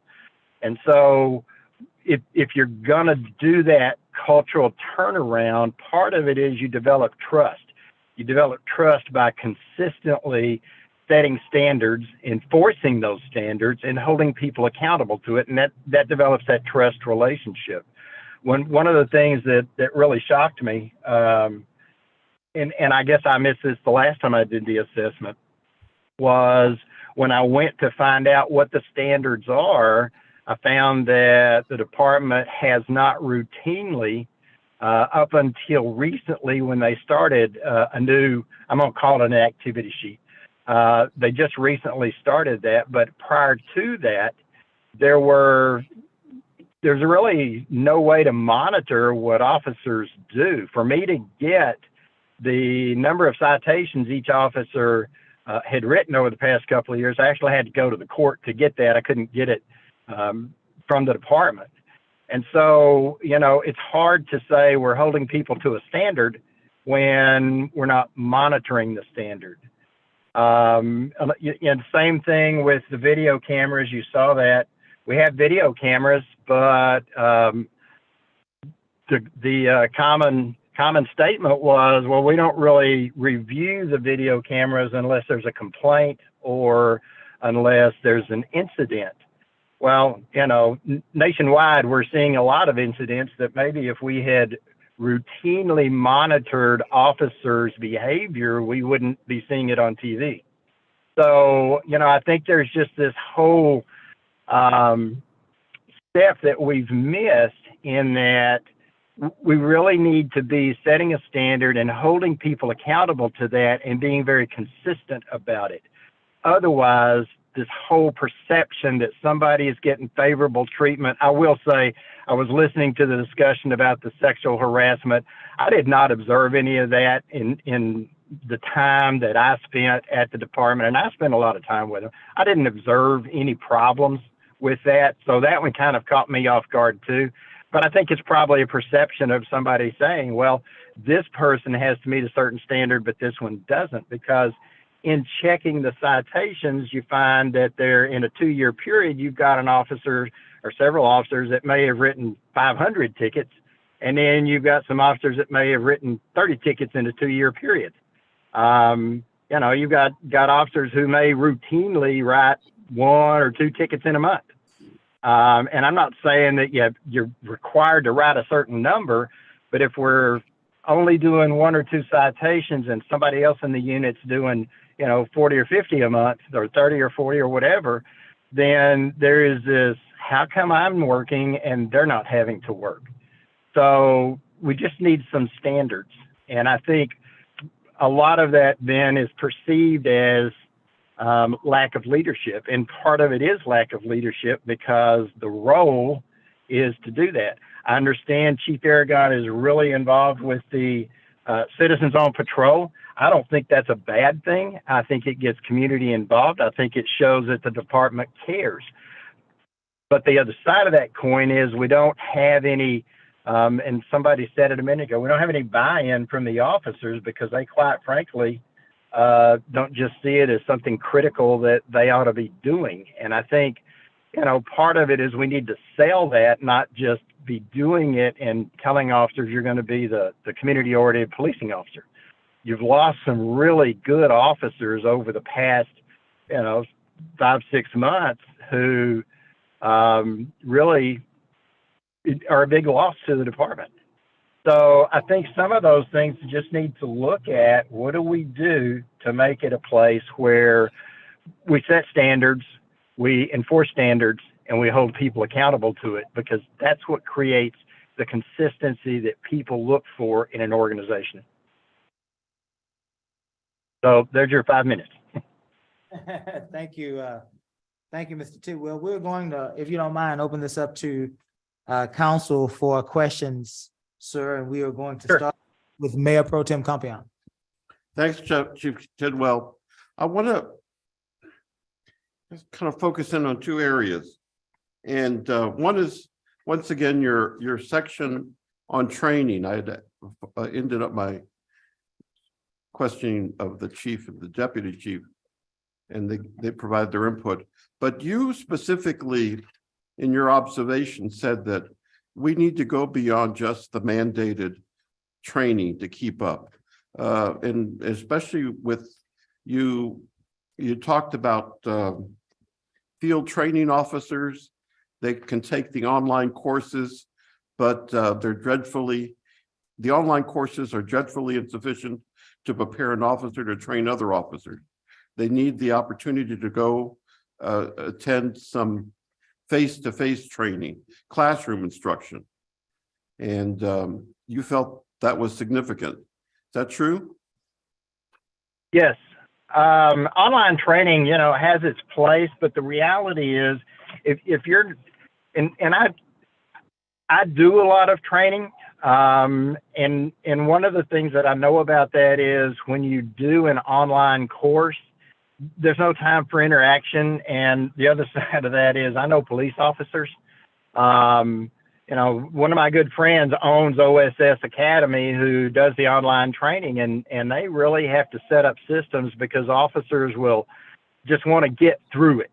Let me just do what I do to get to the test and get credit for it. As opposed to sitting in a classroom. And I think for all of your supervisors, I think some leadership training, some management training, and again, I sympathize with Chief Aragon that, it's hard to get people off, but I've been in that boat, and you know what? We just have to set some priorities. The reality is his supervisors, his lieutenants, and his deputy chief really need to be involved in human resource training and that kind of stuff, leadership training, new ideas, that kind of thing. And I put in there they can attend the LEMIT course for command staff, which as a chief, I always made sure, it was mandated. All of my department heads or all of my division heads, and even sometimes down to the level of sergeant, were mandated to go to that and spend a week engaging with other people from other departments, getting new ideas and learning those things. One of the comments, and it's in that survey, but it was one of the comments that I got, is that we have people that we promote and they never get any other training. And I asked some of the sergeants about that, and it's seriously, well, we promote and we take the online course, and then, for a first line supervisor, and then there's a chance to go. TML has a fantastic sergeant academy, but I got pulled from it because there wasn't enough staff and that kind of thing. Yeah, I am big that we need to get people into some training. And if you have your own, you can do some of that face to face and invite other agencies. But that interaction and networking with other departments is partly how we grow. All right, thank you, Chief. And Council, I just suggested as we work on our budget for the upcoming year, this is something that we should particularly pay attention to in terms of the finance side. Other quick item, Chief Tidwell, this has to do with the evidence. And you made a comment in here, and I'm trying to find the section here about you were surprised. Oh, I know what it was with regard to our communications division. First of all, we're a little short, I think, still there in that area in terms of number of people on that. But you mentioned that there's a requirement to maintain certain protocols, and that we're not necessarily doing that here at our police department. We've got non-law enforcement personnel who are working regularly with the department, can be in the secure portion of the building without an escort if they've had the required classes and training. Non-law enforcement personnel who have not had the training must always be escorted throughout the building to ensure that they do not access or see confidential information. This was of great concern to you. Can you just kind of clarify and perhaps how can we correct this? Okay. CJIS, and Chief mentioned that a minute ago, and CJIS is an oversight agency for the Criminal Justice Information System. It's your whole computer, your secure computer system monitored by FBI and DPS, and you access their information. And they have some really strict guidelines about who gets to see what's on those screens. So if someone goes beyond the secured portion, which are the doors that are locked at the front, then they either have to be CJIS certified, meaning they've had the required course for that, which all of the officers and the personnel in the department have, or they have to have an escort with them to make sure that they don't see confidential information, right? So on the day that I was there, and I had already heard this several times, but on the day that I was there, there was a young man apparently ordered to do community service who was painting in an office. And there was nobody else in that office with him. And there is a department computer in that office. And so I found the person who that was their office, and I said, "Are you aware there's someone painting in your office unsupervised?" And I was told that there was somebody who oversees those community service folks that was supposed to be with them, and they weren't. And so I said, "Did you turn your computer off before you left?" And he said, "Yes, he did." So, that's one of those where the department itself can really get in a bind, aside from the fact that I've been in that boat where you have people wandering through the building, and if they have an opportunity, and especially if they're on community service, and I'm not saying they're bad people, but I'm saying it's a police department, and you really got to be careful who walks through a police department unsupervised and what they might be able to see and hear and, touch, grab, whatever.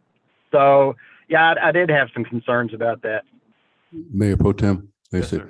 we got inspected. Billy doesn't know this.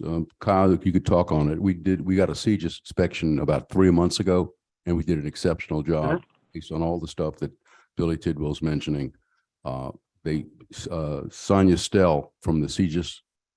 Kyle, you want to talk on that, please? If you don't mind. What was mentioned, I haven't seen the report, but the CJIS stuff has been cleared and taken care of. So everybody that walks through there freely is usually is escorted or has taken the class, city staff included. Okay. Okay. In this class, is that something that I should be taking? If you plan on walking around the PD without an escort. No, I don't. With the chief. Okay. All right. All right, thank you. Thanks, Chief Tidwell. Chief Okay. Tip, this is Councilwoman Yancey. So what I hear from you, in just in a nutshell, is that you're basically saying from your report as well, is that you see a lack of innovation? I don't know that I'd say I see a lack of innovation. I mean, they're doing some innovative things. I tend to see more lack of trust, lack of effective communication, things like that. You know, that just really need to work on. So here's what I mean. So you're talking about the process. The processes were not effective. And the other, when I say innovations, because you're saying that once they get promoted, there's not enough training, because training brings innovation, right? Because you're able to go and see training and be a part of training, and you learn new ideas when you get beyond your department or your culture, right? So that's what I'm saying about, was it a lack? But you're saying not so much so, because I heard you when you said that once they get promoted, the training stops, correct?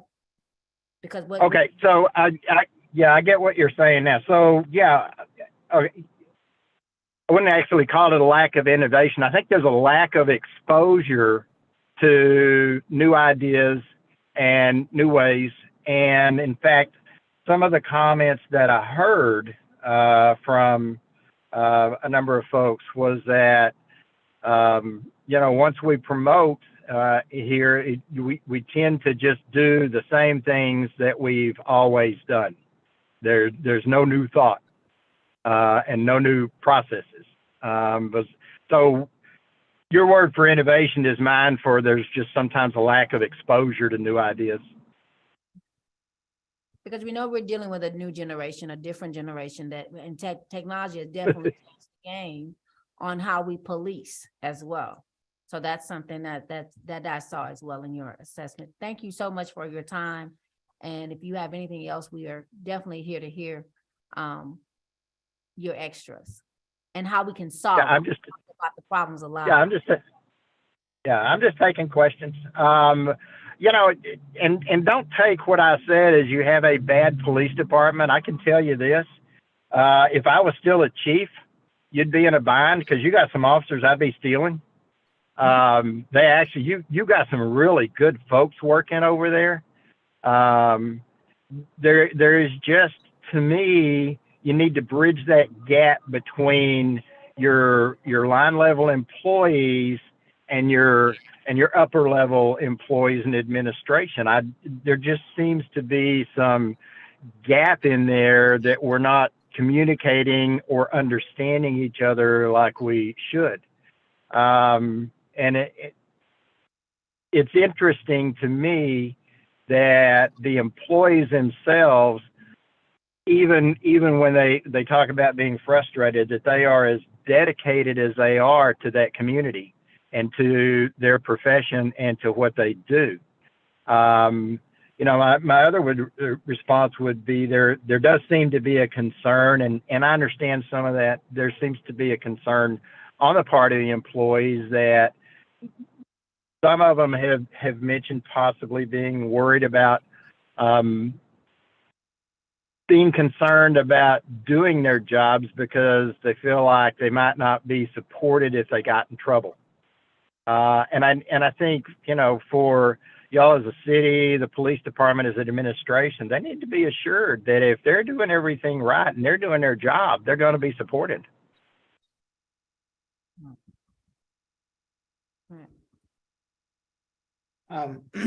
Thank you. Mr. Tidwell, you. you said that there is a gap. You said, Mr. Tidwell, there is a gap in the upper level staff members and the rank and file members of the department. And that gap is a gulf in communication. Did you find that also in your 2019 report? Oh, definitely. Yeah, it's tons different now than it was in the previous report. There was in the previous report, I mean, there was literally no communication. I think here, to me, the gap that you're seeing is that I'm not sure. Let me think how to say this. All of the employees that I talked to sensed the same thing, and that was it didn't feel like they were being listened to by the administration. I think, on the other hand, the administration senses that, you know, they're just doing their job, and this is the way we've always done it, and, you know, everything is okay. I don't think there's a full communication circle going on. I think,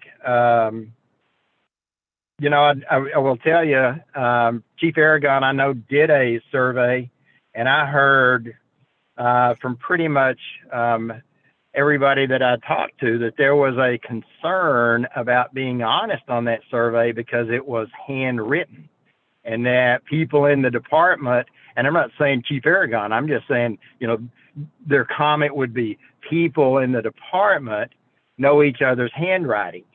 And so there was a lack of honesty simply because people don't feel like, you know, they can be honest. And so I think the difference that you see with the survey that I put out, and I'm not saying it was totally accurate, but it was at least an opportunity to say what you wanted without fear of anybody knowing who you are. I think for the most part, what you got was honest feelings in that survey. I'm not sure some of the comments were totally accurate, but I think the feelings of frustration were completely accurate. So, yeah, I think there's work to be done on bridging that gap between the two groups. You also referred to in your report this inability to assess whether or not our officers were performing up to standard because there wasn't a set standard perhaps for them to perform, and there was not a way of assessing that performance. In other words, there wasn't any documentation for you to look at or for us to look at as a department to see if our officers are meeting the standard. I'm interested to know, you said we couldn't look at whether or not you write tickets because that's based on officers' interpretations. Some of them write 30 tickets a month based on their interpretation of the law and the ordinance. Some of them write 3 based on their interpretation. But you can, Mr. Tidwell, if I'm not mistaken, you can assess how many contacts they have made during the course of their shift. Were you able to obtain any data on that? No, because they haven't kept any, and I'll refer to them so we're familiar as activity reports. What did you do this month? And different departments have different metrics for that. For example, in my own departments, we measured, citations was just one factor, citations and warnings, but it was also self-initiated activity. You know, how many business checks did you do at night? How many neighborhood vacation checks did you do? How many businesses did you visit with and see how things were going? How many, just that different kind of stuff. Follow-ups did you do on investigations? So there's just a long laundry list of what do you consider important and how do you measure that? Now, that was not in place and apparently has not been in place for a number of years.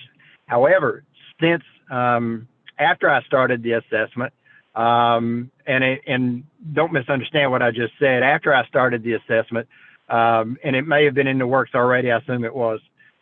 They did a new form called a PARS form, which is they're measuring what officers do, and that's a fairly new form. And they're going to measure, the things that officers do. And I don't remember exactly what was on it, but it's kind of what I'm talking about, where what were they doing during that shift? How many calls did they make? What reports did they write? How many traffic stops did they make? How many DWIs? That kind of thing. But you really got to have some way to measure what people are doing during a shift. Otherwise, it just lends itself to this, I'm working really hard and Bob over here is doing nothing and he's making the same thing I'm making. And so they have started that process of doing that. You also spoke a little bit, Mr. Tidwell, in your conversation with us today about how great our officers are and how we unfortunately have lost a significant portion of our staff in the recent months. Do you have any observation or analysis on why we continue to lose, in your opinion, good officers? Our opinion as well, but we're saying for the purposes of this report. I spoke with a couple of them, and basically it boiled down to there was just a frustration with, I want to go somewhere and work where it's less frustrating. In a nutshell, that was it. I just really prefer to go somewhere else and work where it's less frustrating. That frustration being based on there's no standard, there's no consequences, that kind of thing.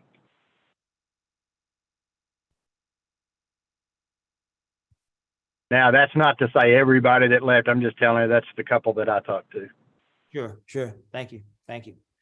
Council, we are going to now, Mr. Tidwell, if you can hang around in case we need to add you back, and perhaps you might want to listen to this next piece of our discussion. Okay.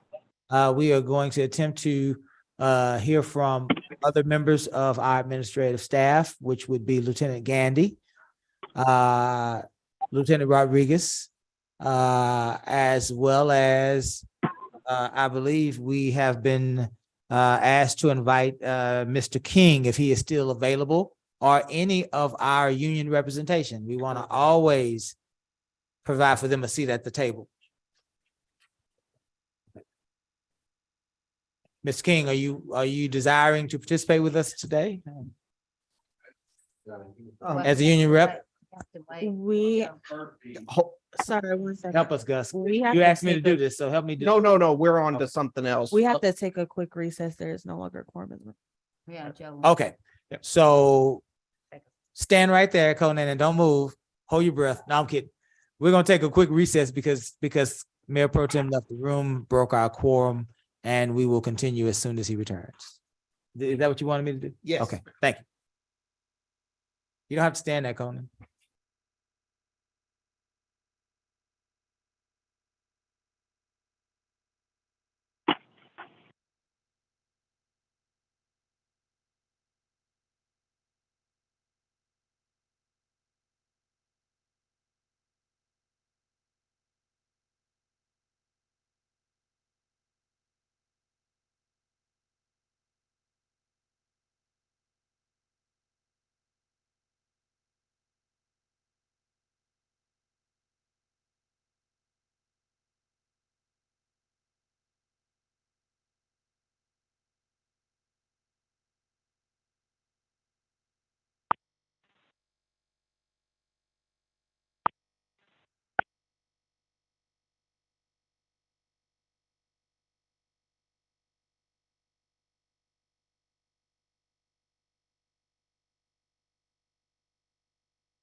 All right, ladies and gentlemen, we are back after a brief recess.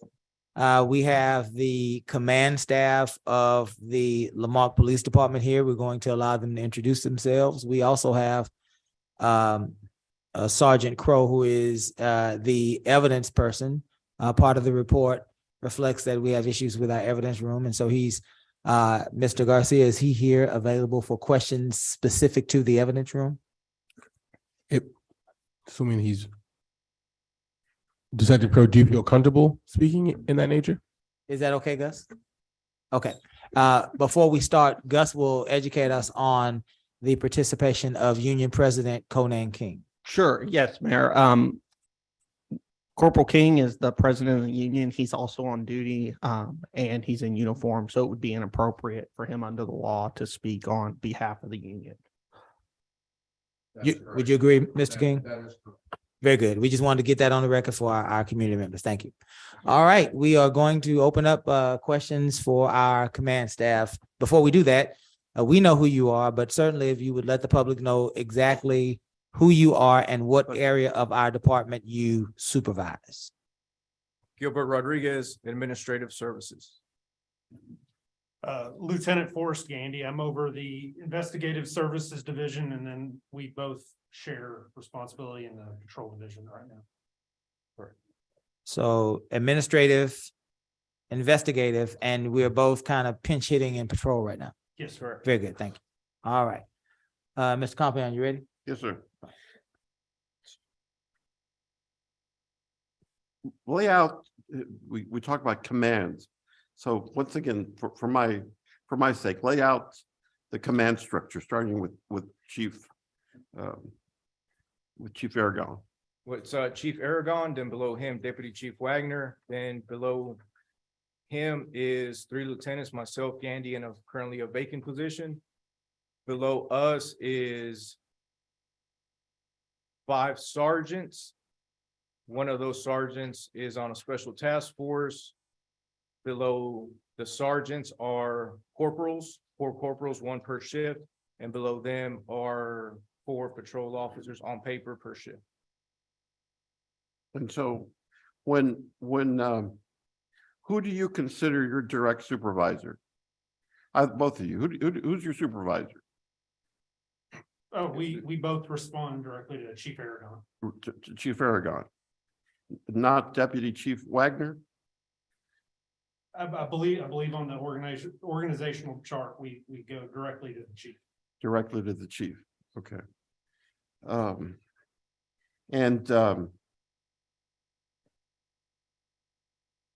Question, within the past year, how many, other than the required training, what additional courses have you had on human resources, on communications, anything outside of the required courses? I've gone to a train the trainer course, and about 1.5 years ago, I did the FBI LEADA first line supervisor. So that was the train the trainer in this report that you had gone also to the Houston Police Academy? No, sir, I did the train the trainer 2 weeks ago. Oh, online? No, sir, it was an active shooter. Oh, active in-person shooter. Oh, okay. All right. Scenario. So now you're a trained instructor in active shooters?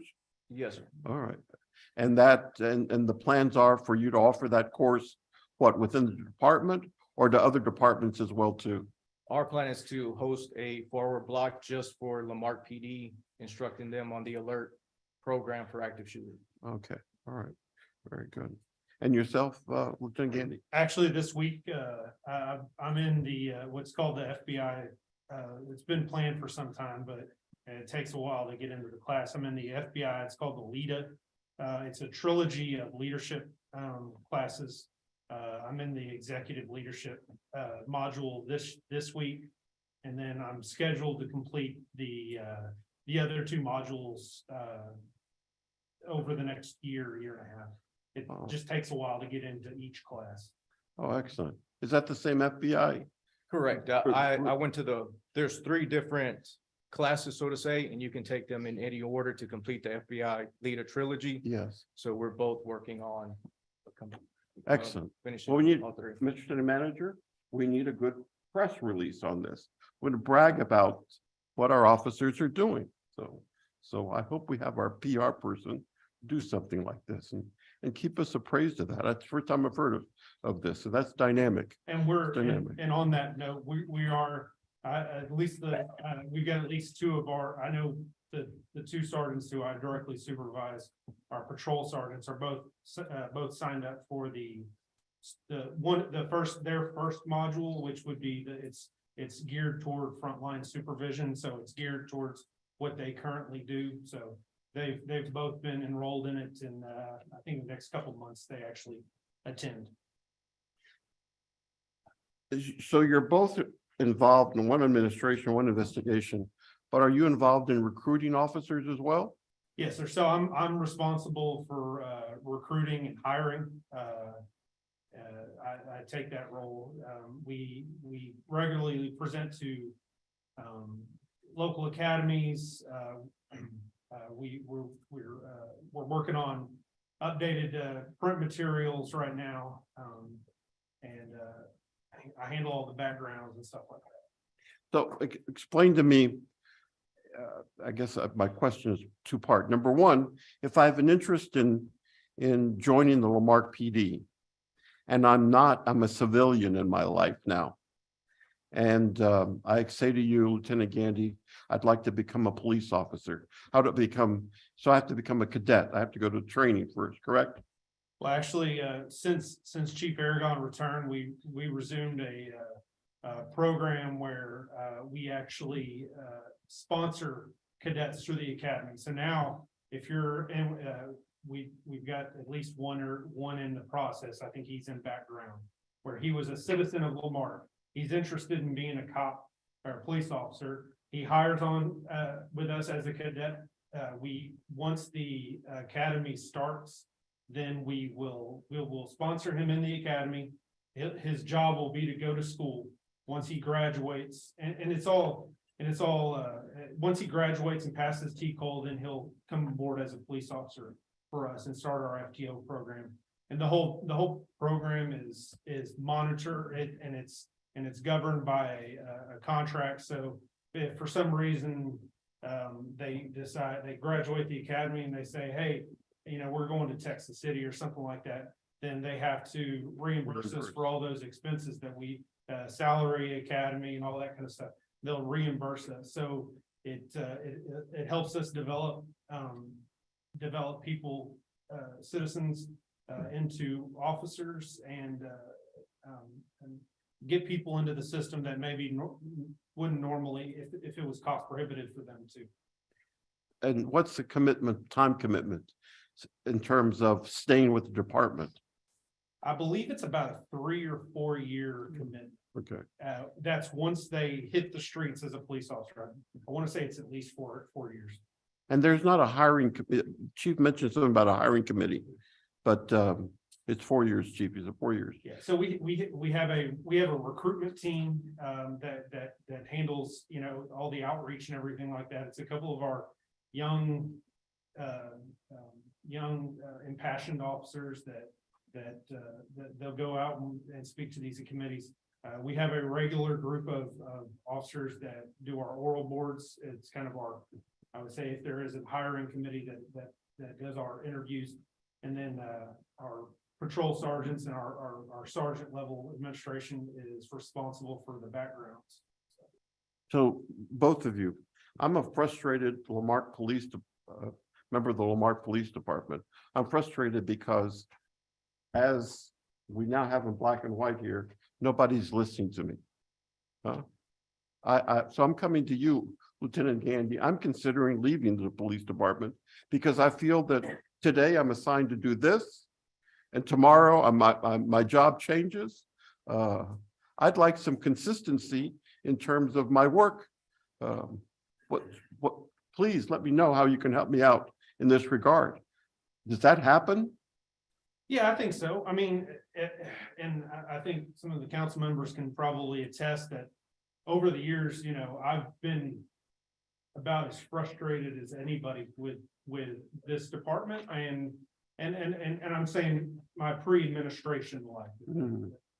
I've been frustrated as anybody with the, you know, the culture that we've had and maybe even, and the culture within the city. There's a certain way of doing things in Lamarck, that I think if you go to, you know, it's just that maybe is, you know, historically has been frustrating and it's not kind of something that's typical. From my perspective, I like to think that we're trying to affect a change. I can say, you know, I've been here for 15 years. I've been a lieutenant for a year, so I could say it's been at least a 14-year culture that we're trying to change. So it does take some time. And so I think communication has always been a big problem. I think we've worked to improve that communication. Our monthly ComStat meetings definitely help that. It gives every shift supervisor, sometimes they're corporals, all of our specialty assignment, you know, kind of our ancillary guys that are in other buildings, a chance to all come once a month and discuss all department operations, which from top to bottom. And where we can explain what's going on and we can explain what we expect from our guys. So I think that's definitely it's being improved upon. This issue of communication, this will be my last area. This is an observation. I saw both of you guys and a lot of members of the department out with me at Bayou Fest. And then I've engaged with you guys in here and even perhaps at a meeting, that one meeting I went with the ComStat meeting and stuff. My observation is that you were entirely different on the communication side at Bayou Fest. For me, you were real people. And I say real people. You weren't, what's the word I'm looking for? You didn't have a fence up, like to be cautious, right? If someone comes up, huh? You didn't have it. You were real. I saw you guys were laughing at this. Approachable, right? Approachable. And I think that is something that at times I've heard residents say, I'm afraid to go to the police, especially some younger people. That be approachable. And maybe that's part of a little part of a communication area there. Especially, and I'm gonna speak for a senior because I am one. I want seniors to feel that our police department is approachable. So please treat us gingerly, smile like you would if you were your own person there, because that's sometimes the only way they're gonna open that door or really be honest with you in terms of the particular crises that they're having in our life. And it's amazing what a smile can do just in terms of breaking down barriers. That's all I have on that. Thanks. If I could too, Yeah. just on that note, it's something that I'm learning myself because, you know, yeah, I've kind of been that hard charging officer early in my career. And I've definitely softened over the years between work and honestly having kids. Yeah. I've learned to be a lot, I've softened a lot. And then, you know, we, as far as that breaking down those barriers, I've had the pleasure of participating in our TAPS grant. And so every Tuesday I'm at the high school with kids that don't frankly don't trust me, and some of them don't like me. Yes. And it's been a challenge for me, but it's been a good challenge that's I think developed me in a way. And I am thankful for that opportunity overall. I really am. So I understand what you're saying, and I absolutely agree. On the side. Going on communication, I think one of the things that might make line level feel like we're not listening is, for example, the equipment, but some stuff that is out of our control right now. There's such a shortage when it comes to electronics. For example, just the Motorola batteries for our handheld radios have been on back order for 9 months. Wow. We got 4 units at the outfitter where they don't have the components for the light bar, the electronic control modules. They're just waiting on those parts so they could outfit them and we can get them. We have another 6 and we're just waiting on Ford to build them. And I can't tell Ford like, hey, I want my 6 cars right now because it's Ford. And so I think something like that might make them feel like we're not trying when in reality it's out of our control. And I'll say too, that there's maybe a little lack of flexibility on our part too, because, city manager met with us the other day and is looking at solutions. You know, we have constraints on our budget that make, you know, us exploring even other options difficult. So, you know, budgetary constraints are definitely part of that disconnect, I think. Is it true, and you mentioned this, that there are times when you start your shift that we have officers that are having to get a jump to start the patrol vehicle? Correct. We have cars in our fleet that are 8, 9, 10 years old that are still in service. And our mechanical budget is now $26,000 for the year. When you have vehicles that are running nonstop because we're short, you also have to take into account that last year we lost 3 units because they were hit on 45 working other wrecks or disabled vehicles. 2 of those were completely totaled out. That money went to the general fund instead of the police department, and the other unit is currently being worked on at the body shop. I will say, I've up until last year, I've been a patrol sergeant, and I've been a police officer, I've been a patrol sergeant, I've been a detective. And the constraints of the budget and their impacts is, it's something that I've had I was involved with, but I had a kind of a cursory involvement. I've now that I've had to carry that out through a whole year, it is frustrating sometimes. You know, and it is, we understand it's a fact of municipal government. But we definitely want we want to give our guys, you know, we've got these 10 cars that I think we got 4 are in the shop or in being outfitted. 6 are still just not even in production. And we're constrained by a contract that was signed 2 or 3 budgets ago that we're waiting on, and we haven't been able to do anything in between to let us look at other options. We've got other, you know, and it's frustrating for our guys too, because, you know, they see, you know, Texas City or Galveston sheriff's office or whatever said, hey, we're tired of waiting on these Fords. We see the dealership has a Dodge or a Chevy or something else, and they've got that flexibility to where they can go get those things. And we're kind of stuck in this contract right now. So it is frustrating. Sorry to hear that. Okay. All right. Thank you, Mayor. I think I see some off-duty officers that have joined us today. We don't want to put you on the spot. We'll give you some time to think about it. The council may elect to see if we can get an officer's perspective. You don't have to participate. We're just trying to understand the situation better. Again, we're going to continue on with this part of it. If you want to participate, and Gus says it's okay, we may ask you some questions if that's okay with you guys. Up until that point, Ms. Yancey, go ahead. So what it looks like is that you're talking about there's a lack of expectation, a lack of hope. Like when will we get the cards? When will it change? So let me ask you this, as a member of the Citizens Police Academy, and I saw the kind of the breakdown of communication between our group and the officers. Why did that happen?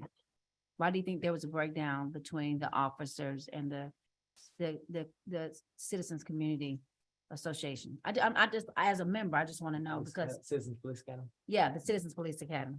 I'm not familiar with it. I know, I can speak for myself, and I can speak for, I promise I can almost speak for every officer in here. Our guys all love the Citizens Police Academy.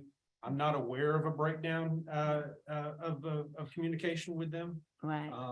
I certainly hope our CPA, because they're a very important community Yeah. group when it comes to support of our department. So I hope that they don't feel, Right. and as a member, I hope that there was never any. Well, this is what I mean. When we had the tax rollback, we should have seen a lot more, in my opinion, because that was really about safety. That was really about getting you all what you needed. And I didn't see that celebratory experience. I've been a part of it I think I did it a couple years back. There's a lot of things that, in my opinion, as a city, we don't take advantage of. Because we can write grants. Citizen Police Academy can do that. We can get with HGAT. We've talked about that before in budgeting when it comes to cars and things of that nature. And so, but we need more minds at the table. But what happens is when you have a culture where everybody's stuck and the culture is like I think he said it in his thing, he said complaint driven. And then what happens is everything is a complaint. There's no productivity when everybody's complaining. And then that culture, in fact, it infects the groups that are there to support you as well. And so that's what I'm saying as far as being a part of council now. I see some of the things that we can fix just when it comes to the processes. And like when Joe and I noticed we needed more participation to advocate for the city, to try to find other ways. And so that's what I'm saying as far as what can we do?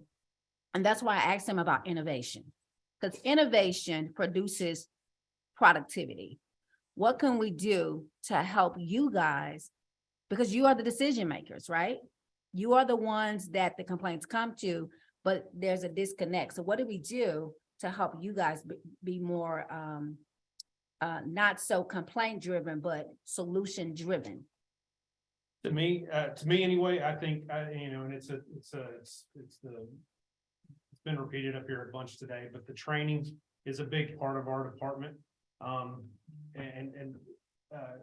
For example, like I said, I've been a supervisor since 2012 or 2013, I think is when we both first promoted into the sergeant level. It's this current administration, I will say, is the first time that and everybody has to take that new supervisors class.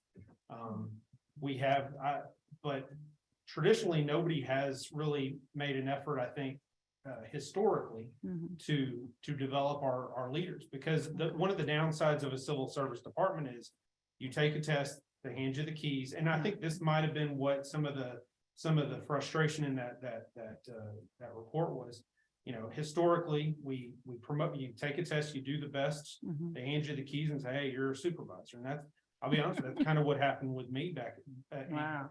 And I'm proud to say that we're starting to get all our guys, certainly within our budget to into these training classes. Wow. Even the mainland Leadership, mainland right. leadership I think is a great example on that. And it's so cool that Lieutenant Rodriguez got to attend that. But getting our sergeants into advanced training opportunities to give them new ideas and give them an idea just of how to effectively do their job. And I will say, I think I've been developed a little bit over the last year as to, dealing with personalities and stuff that I always assumed everybody wanted to be supervised like I wanted to be supervised. Leave me alone, let me do my job. And I'm finding out that different people require different types of supervision, and they have different needs. And I think the development that we've gotten over the last year, I'm speaking for myself. I mean, the development I've got has helped, and I'd like to think that we're going to try. We are trying, and we're going to continue to try to develop our sergeants and our corporals below to bring those innovative ideas and to bring a more forward thinking department, because there is a lot of things wrong with a lot of things that we can do differently and better at. And like you said, it's not just police department, it impacts the city, right? And so, and that's what I wanted you, because the best people that offer the best solutions are the people that work it every day. And you said something so critical. You said developing leaders. Because when you develop people, they, especially at the top, that trickles down. You never want movement to come here because it won't stay, right? But if you do it from the top to the bottom, and I think that's, but I wanted you to say it because that's basically what we're saying, lack of support, lack of the conditions are horrible. It makes a difference. And then let me put this on the record, Mayor. I had to work in some very hard, at the old Marque High School, it was a tough place to be, to watch that beautiful high school from back in the 80s where people used to come and look at our high school. And it was the place that people patterned their schools after back in the 70s and 80s. And to see it deteriorate and how we had to teach in those horrible conditions, to go to Giles Middle School and see I was in tears. It was so amazing. And the difference from the teachers who had to teach at the old high school and they went to the new middle school, because remember we had the high school and the middle school in one school for almost a decade. But to see the energy, the difference of coming to work. So I'm with you. What we've got to find a way is to get our cops to reconnect with our community. There's a disconnect with our community because they don't believe you need it. And that rollback taught us that. So we've got to find a way where when they see something like this, and then we say, we want your input, we've got to come together. So we need you guys to communicate that more. And I think we'll get more respect when we're honest with each other to say, we want to do the job, but we need a shovel and you're giving us a spoon.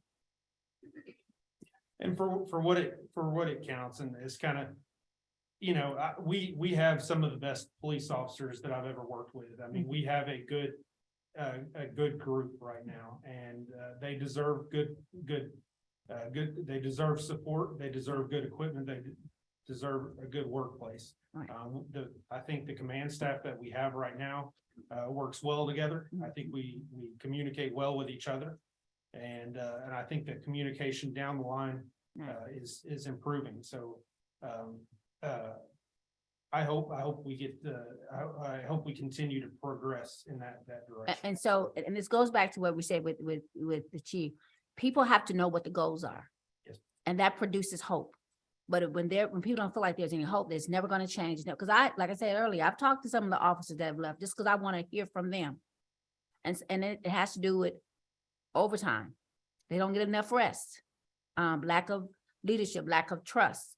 But they were very honest to say this has been like that for a while. And they want it changed quick. And it just hasn't happened as quick as they would have liked it to.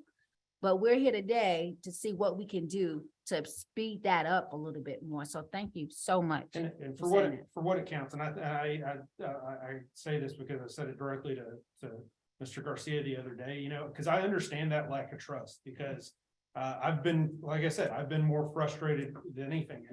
And Mr. Garcia made some strong commitments to us the other day which we appreciate. But, we're also, we kind of, at least let me stop throwing him under the bus that I'm driving. No, I agree with you so far. No, but like, I believe it whenever I see the dirt, I believe it whenever I see the shovel hit the ground. Right. Cause we've come up with a lot of plans over the years, Right. a lot of grand ideas and stuff like that. And I'm not talking about just buildings and facilities and stuff. It's everything. I believe it whenever that shovel hits the ground, if that makes sense. Well, the TAPS program is a good program because now you're dealing with the youth. Anytime you want to change a culture, you always start with young people. Yes. And that's what you're doing. You're building. So somebody's going to say, I remember working with him at Marque High School. So they won't be so intimidated if they have to see you in an enforcement role. And we didn't have that before. So I think what Dr. Penn has brought to you all that's one part of building a connection with our young people. So kudos to you all for getting that program. That program's been here only 6 months? Well, we just entered into our second semester. Basically. Second semester. Okay, so almost 9 months. Okay. All right. Thank you. Yes, thank you. Guys, I want to kind of further the discussion here and some ways that we have been going, but then I want to maybe sidebar on some things. There obviously is a disconnect between our police chief, deputy chief, and our lieutenants. That seems like that's one side of this gulf. our sergeants, our corporals, and our rank and file. That seems like the other side of this goal. Now, one of the things that you all said, and rightfully so, I believe Lieutenant Rodriguez stated this, when you have subordinates that are in need of equipment and training, and you are unable to provide that for them, that can be challenging. And it can lead to a disconnect in communication. Doesn't have to, but it can. And so I can understand your sentiments, Lieutenant. We have to find a way to work through that because we need them to hear us. And they need us to hear them as well.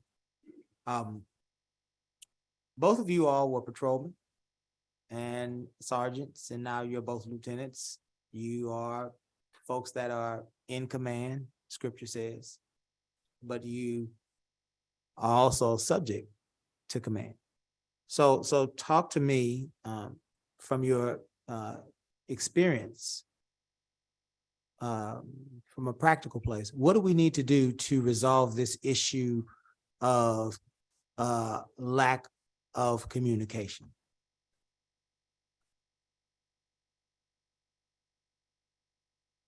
So, I mean,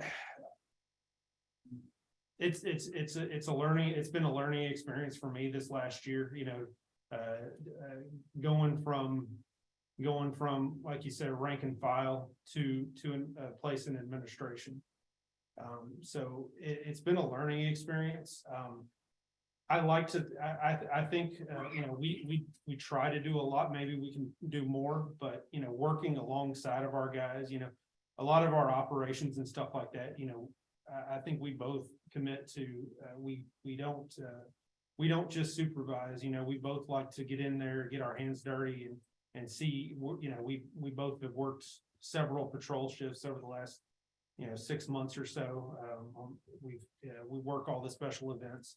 I think maybe continuing that, we definitely try to make as many shift briefings as we can.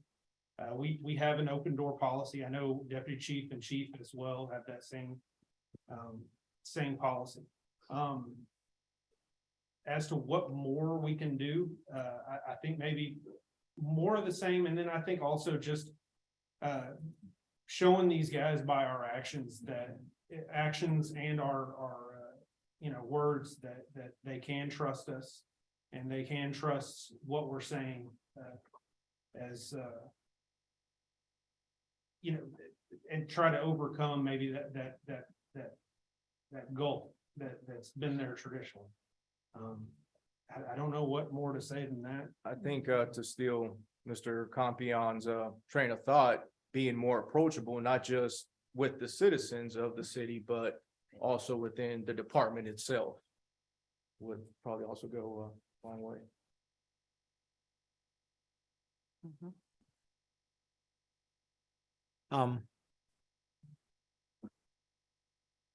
Definitely welcome any suggestions you have. Please. For me, I don't know that I want to offer a suggestion as much as right now I'm trying to understand that there obviously has to be some sort of innate understanding that you all come from the same place, right? So whether or not you are part of a command staff, whether or not you are a person who's on the job for the first shift, that you all share in this honor of public service. And that for me, not only is that an honor, but it is certainly one of the most dangerous professions in the world. And so for me, that would be the place that I start the conversation. They have to know that you understand who they are and where they are, and they also have to know that they need to understand, you know, who you are and where you are. So. And I hope they understand that, you know, we came from the same streets as far as working the same streets. We dealt with the same rickety cars that they're dealing with now. We dealt with that 15 years ago.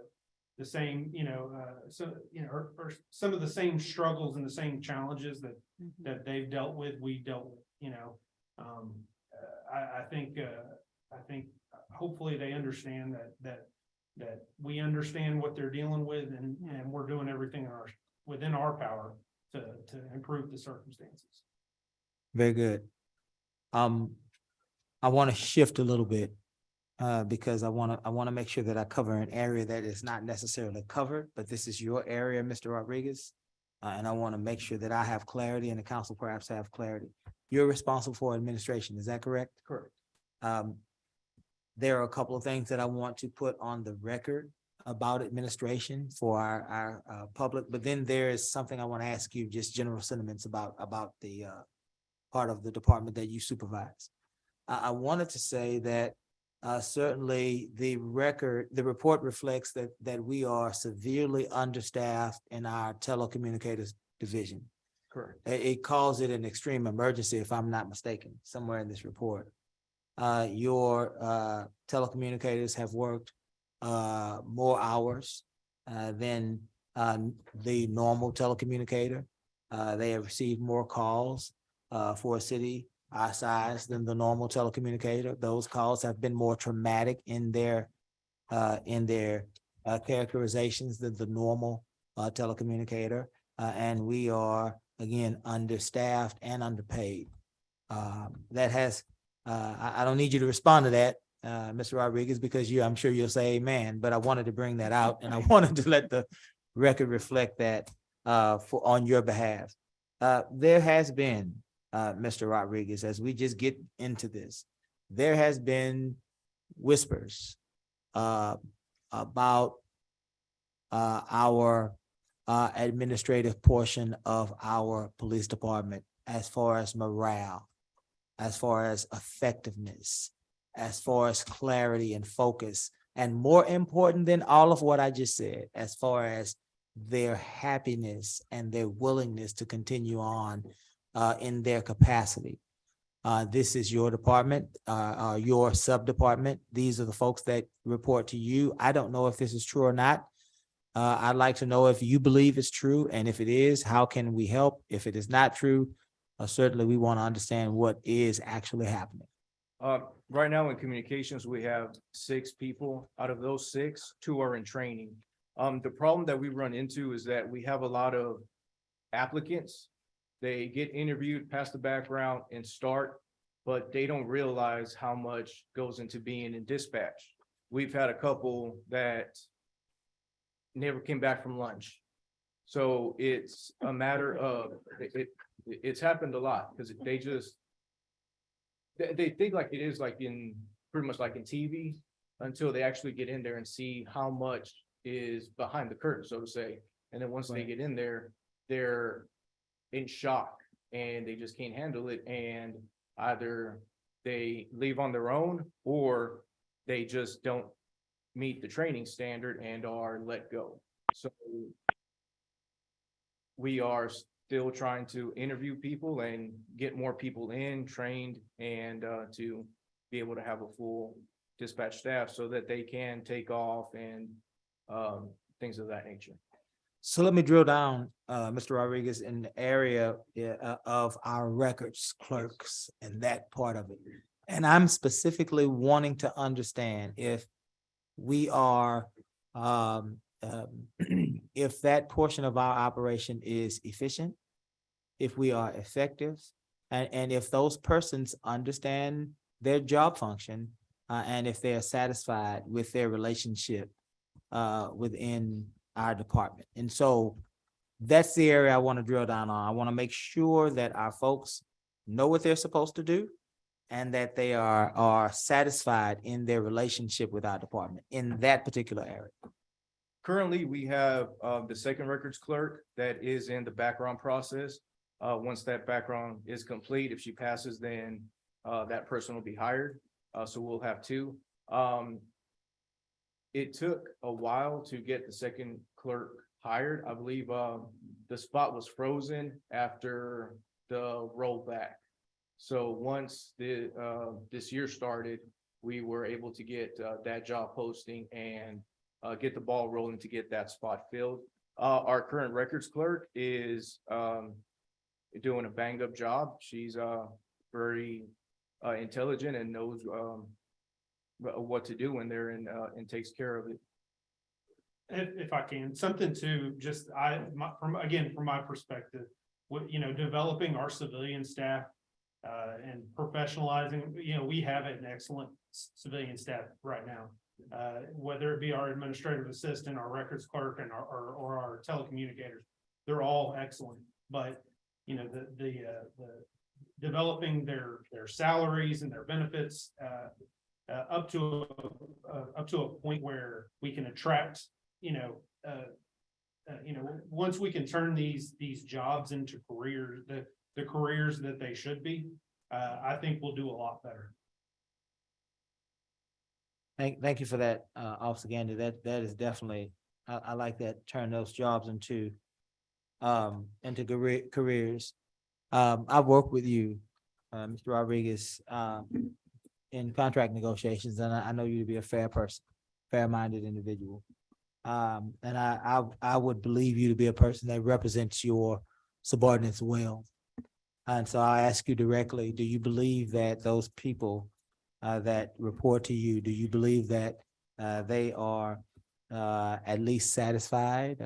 Do you believe that we are, as a city, doing all in our power to facilitate their development and their ability to do their jobs? Outside of the fact that we need dispatchers, we know that to be true. Right, I believe so, but that's just my opinion. That's fair. That's fair. You're the supervisor. We Right, just, so I think we're here it's- trying to understand.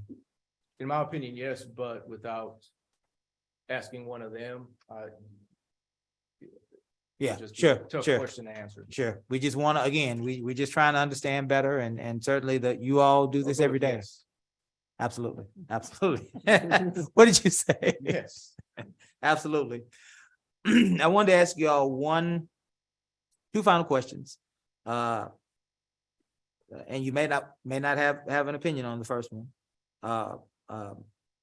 Why are we losing good officers?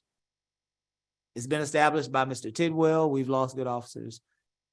Ms. Yancey, I believe, said that as well. Certainly, members in our community have voiced their displeasure, disappointment that we've lost good officers.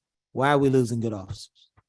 I think it's deflating. For example, last year when we went through this whole process with getting the new building to the point we had the engineering firm here and we laid it out, came up with the design and did all that stuff. And when you pump somebody up so much and they're like, man, this is really going to happen. This is going to be great. And then all of a sudden the shovel never hits the dirt. It doesn't hit the dirt. So it becomes deflating. Sure. I understand that. And there were different people for different reasons. I mean, some of them, their own reasons, but I definitely think, that's a good perspective on things. Last question I want to ask you guys. You were here prior to this current administration, and you're here now during the current administration. One report from Mr. Tidwell reflected the prior administration. One report reflects the current administration, although to Chief Argon's point, early in his administration. So my question is, what has changed between the two administrations? Number one, and number two, what remains the same between both administrations? We're not talking about chiefs, we're just talking about administrations. What's changed? I like to think that, the overall, the communication has improved. Although it was not seemingly reflective in that report. I think in previous administrations, there was a knee-jerkedness there was knee-jerk reactions to circumstances. I think that this is definitely a more measured administration. I think we are both a lot closer to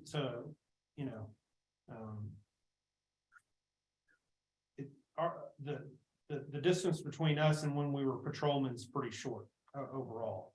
And when we were line officers and detectives and to where we're now administration, that cascade, that there's less of a gulf in that in our memories, so I think it's a little easier for us Okay, I got you. to see things from the perspective of the rank and file officer. So I think that has been an improvement. Like I said, a lot of the procedural things have been, slow to change, but it's just because you're working in the constraints of the system, I guess, and there's there's a lot of things that are, I guess, frustrating. For example, we had made a big jump a couple of years ago in our training budget. And then then about halfway through the year with the rollback, we kind of had to put a stop on spending. And then this year, there was a decrease in just our overall.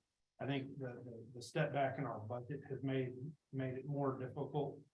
And again, we understand we're working with the constraints of everything, but we have a bigger department and a lot of more people and more technology and more operations, but we have maybe less money to manage them in some aspects. So that's a little frustrating, I think, for me anyway. For me, I think that just the fact that we're having this meeting in general about this assessment goes a long way, and it shows our willingness as a department to right the ship and get everything going back on track, as to where the original assessment that was done years ago, none of us ever saw it. We had no idea. We knew it happened, but we never knew the outcome. So that was knowing that now it's out there and that we're being proactive to take the steps to fix it. It wasn't until Chief Aragon came in that showed the command staff the actual assessment that was previously done. That was the first time any of us had saw it. And that's when we were trying to fix some of those issues that were outlined in that original assessment.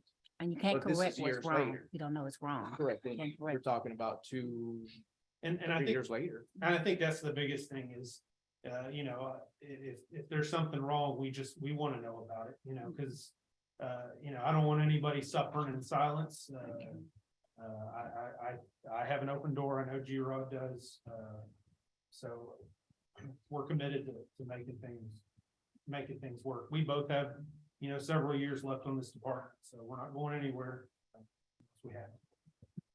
It's, we're not going anywhere. So, we want to make things better for ourselves and for everybody that works with us.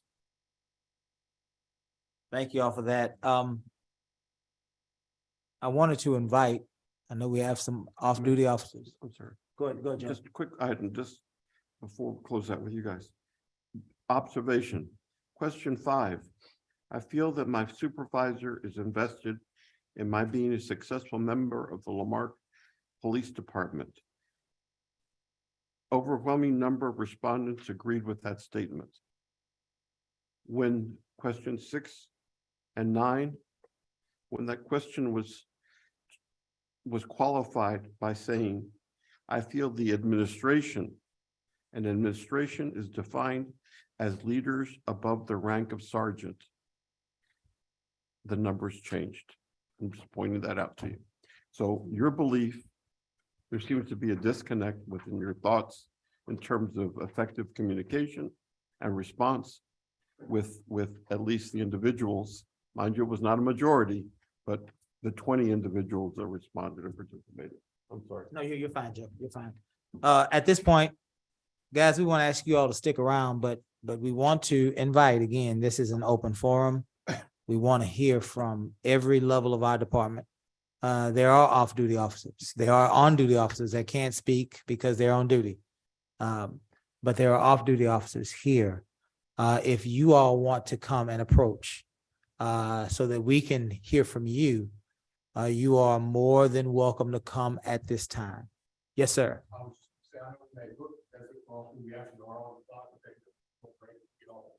Uh-oh, well, we don't want anybody, don't show their faces. They might be doing something that we don't need to know that they're doing.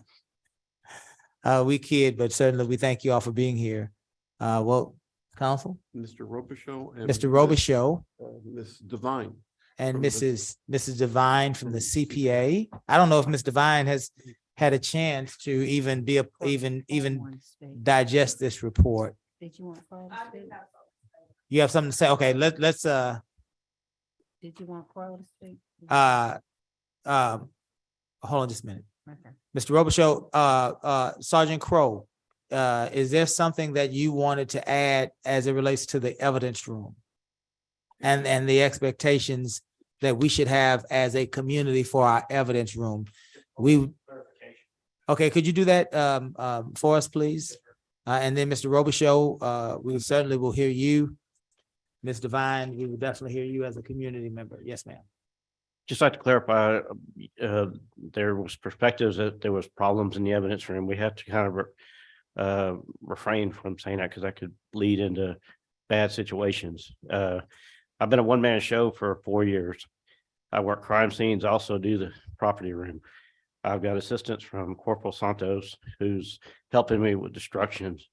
The problem that I have is the evidence room is just too small. We need a bigger evidence room.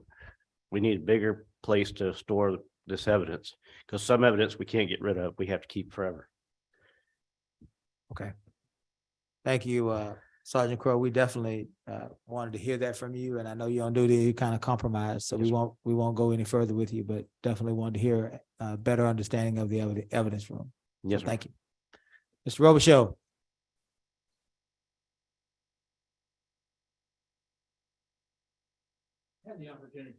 Well, we need you to put the mic and for the record, obviously, what is your capacity with the Lamarque Police Department? Warren Robichaud, what's your capacity? How much time does that? You're a volunteer, but how do you volunteer? First and foremost, I am a special assistant to the police chief. And that means he has considerable control over my time, and I'm happy to give it. I'm also the coordinator, the police department coordinator for volunteers. I'm also the police coordinator for community service workers. I'm also the lead driver on the litter bus. We've got 2 drivers now, myself and another. I'm probably missing some other titles, but I'll send it to you in an email. Been there, done that with the police department. I've taken out the trash. I've cleaned the toilets. I've mopped the floors. I've listened to some horror stories. Interviewed most of the officers. I say interview, I mean, chat, talk, try to make their day better. We've painted the whole facility basically for free. We've given it a facelift, and we've utilized the best of the best community service workers that we had. There's not a community service worker that comes off the litter bus detail and works inside that police station unless they've had a background check, unless they've had security briefings and firsthand supervision. Does that mean eye to eye, line of sight in the whole process? No, but if you check the Texas statute on guidance on dealing with community service workers, that's not a requirement in any way, shape, or form. Okay. All of these individuals know that it just takes one phone call from Mr. Robichaud to their probation officer. Guess what? They're back to square one. So again, if they don't have my confidence, they don't have the chief's confidence, they don't get into the police station. I want to make that perfectly clear. Okay. I personally will brief each one of them on the security requirements. Don't look at anything. Don't look at a computer. Don't look at paperwork. Don't handle it. Don't deal with it. Avoid even the appearance of.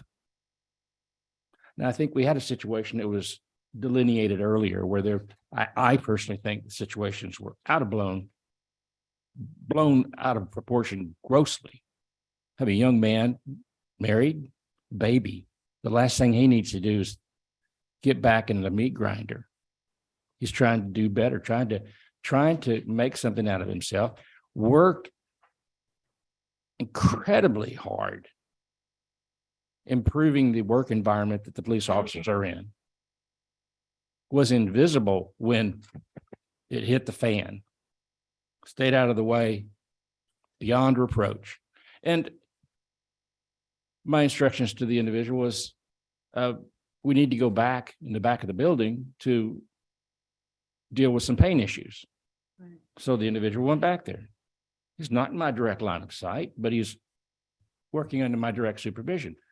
There's nothing back there in the back of the building that has anything to do with security violations. There's no computers back there. There's no police paperwork. And he was doing exactly what I told him to do. He was treated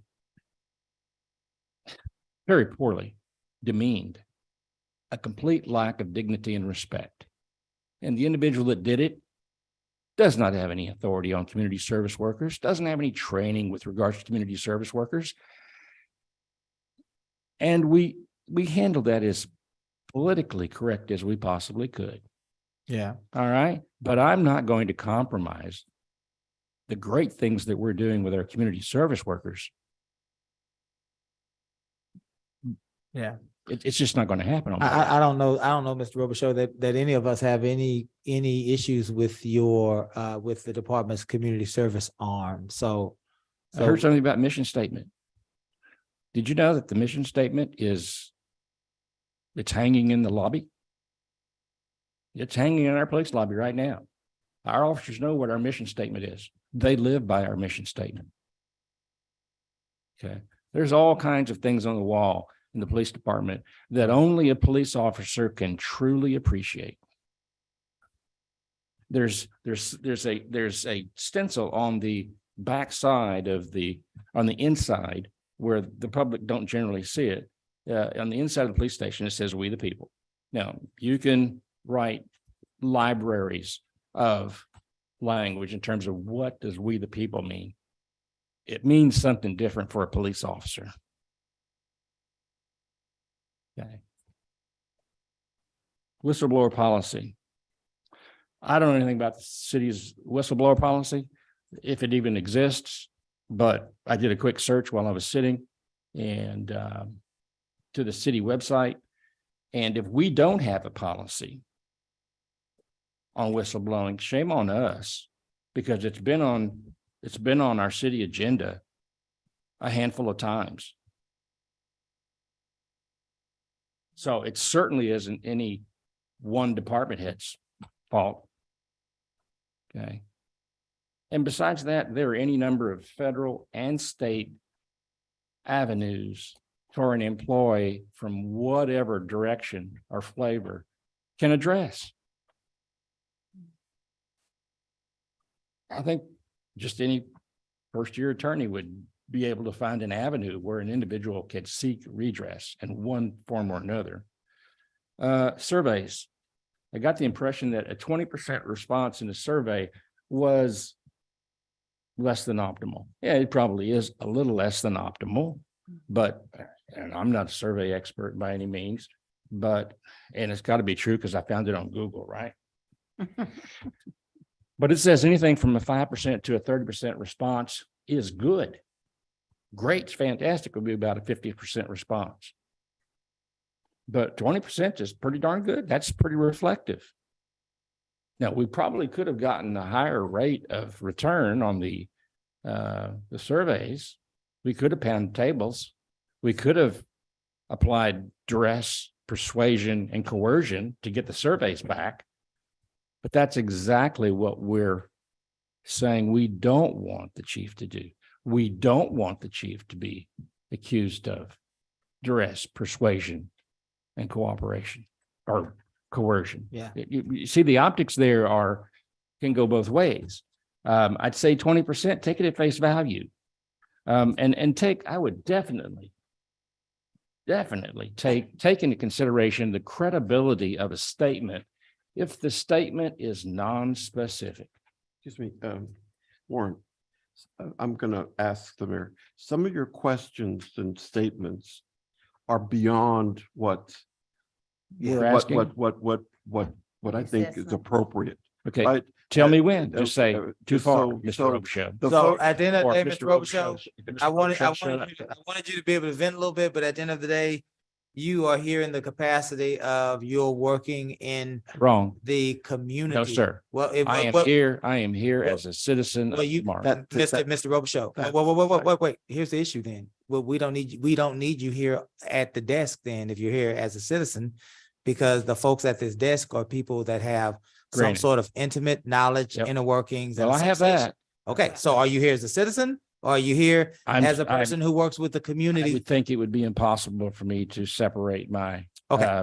loyalty to the okay. police department. Okay, so your expertise then is a person, and we want to make sure we honor that, is a person who works with the community service arm of our department. Yes, sir. And we have no, I guess what Mayor Pro Tem is trying to say to you, we have no issue with the community service portion of our department. So there's really nothing for us to ask you. Well, let me point, I can give you a personal opinion. And that's what, if you, so, With regard to leadership. I was fortunate enough not to have to put my life on the line during the Vietnam era. I never had to command individuals into a life and death situation. That is the epitome of leadership. The epitome of the leadership. I used to work for the VA for a number of years, and I would see broken people who lost complete touch with reality because they've just seen too much. yeah, But there are heroes among us. Mr. Robichaud, we definitely, I love you, sir. And we definitely want to hear this. Turnover. But Mr. Robichaud, we're having a special meeting to glean information about a report that was given to us by Mr. Tidwell. Okay, let's Now- talk about turnover because that was in the you don't, report. but Mr. Robichaud, I love you. I love you too. sir. What you're trying to comment on, you don't have any expertise No, I on. do. I do have some expertise. Are you the hirer or the recruiter or the trainer of the Lamarque Police Department? I have 35 years of federal human resources management experience. But which are I you, can't Mr. separate. Robichaud, but are you employed by this department in those capacities? I've interviewed or spoken with just about every police I understand, officer that we've lost in the All past right, year. All right, Mr. Okay, let's do this. Does anybody have any questions for Mr. Robichaud? I appreciate his input on the. We do, I Mr. didn't Robichaud, but understand. we appreciate what you're saying, and you can tell us this offline. What I'm trying to say to you is, this setting is great. targeted toward I understand. people who have an intimate knowledge and experience of our department. Yours is as a person who observer. works with community service. Right. We don't have an issue with that. Right. The community loves that, I think they mentioned it. right? So we don't have an issue. So, and I'm saying that because we have to get past this part so that we can move on to the Okay. next part of what we're Let trying to me do. just say that I do have a number of things that I would like to remark on. I can do that via email with the group or Yes, Yeah. or by text, and I'll be more than happy to do that. I'm not saying this from an emotional perspective. I'm saying it from an analytical perspective. we I want to make sure that the city council has we all of the accurate perspectives that I Mhm. personally. Yeah, and Warren, We do. that's open record. I mean, during our regular meeting, come back at 6. Give us your comments there, Yeah. right? That's where other citizens, I'm sure, are But gonna. I only have Also- 3 minutes. Yeah. and we're trying to, and so, yeah, we're trying to, now I'm having to, as the mayor, preside over this and get you to move past this point, because we are trying to get to a place that we can move this meeting along so that we can start the next phase of our service. So we appreciate it. You're more than welcome to stay with us. We're gonna be receiving the new 5:30? principal Right. at the local charter school and her staff. We're gonna have cookies. You can come back to the back and talk to me for 30 minutes. For the record, I have the highest degree of confidence Mhm. on the full city Yes. administration, council, Oh, right, thank- our employees. Mhm. Thank Best you, I've Mr. seen in Rowe. a We long know time. how you feel, and we're just trying to move this meeting along. We Okay. appreciate you though. Thank you. Ms. Devine, Hungry. please tell us you are here as a member of the CPA, Yes. because otherwise you're gonna have to sit at that. Name and association for the record, Mr. Vine. So Laura Devine, I am the president of the Lamarck There you go. CPA. There you go. I also was one of those that was interviewed by Chief Tidwell. And I would first like to correct Councilwoman Yancey that our CPA has an awesome relationship with all of our officers. Good, good. We had an event this past Friday that it was probably the best I've seen a movie night. Mhm. We had over 30 people. Wow, good. So yes, we were moved. We had moved our meetings from the police department. We are moving back to the police department to try to fit our members in there to have meetings. There was a disconnect because of that. We missed our officers. Okay. We invited them to our meetings. Mhm. We hear their frustration. Right.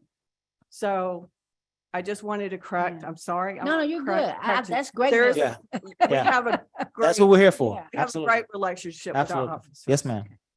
That's all I wanted. And we're to back represent. into the meeting with them. We're going, Yeah. we are meeting for the first time on the 21st at the Very good. PD.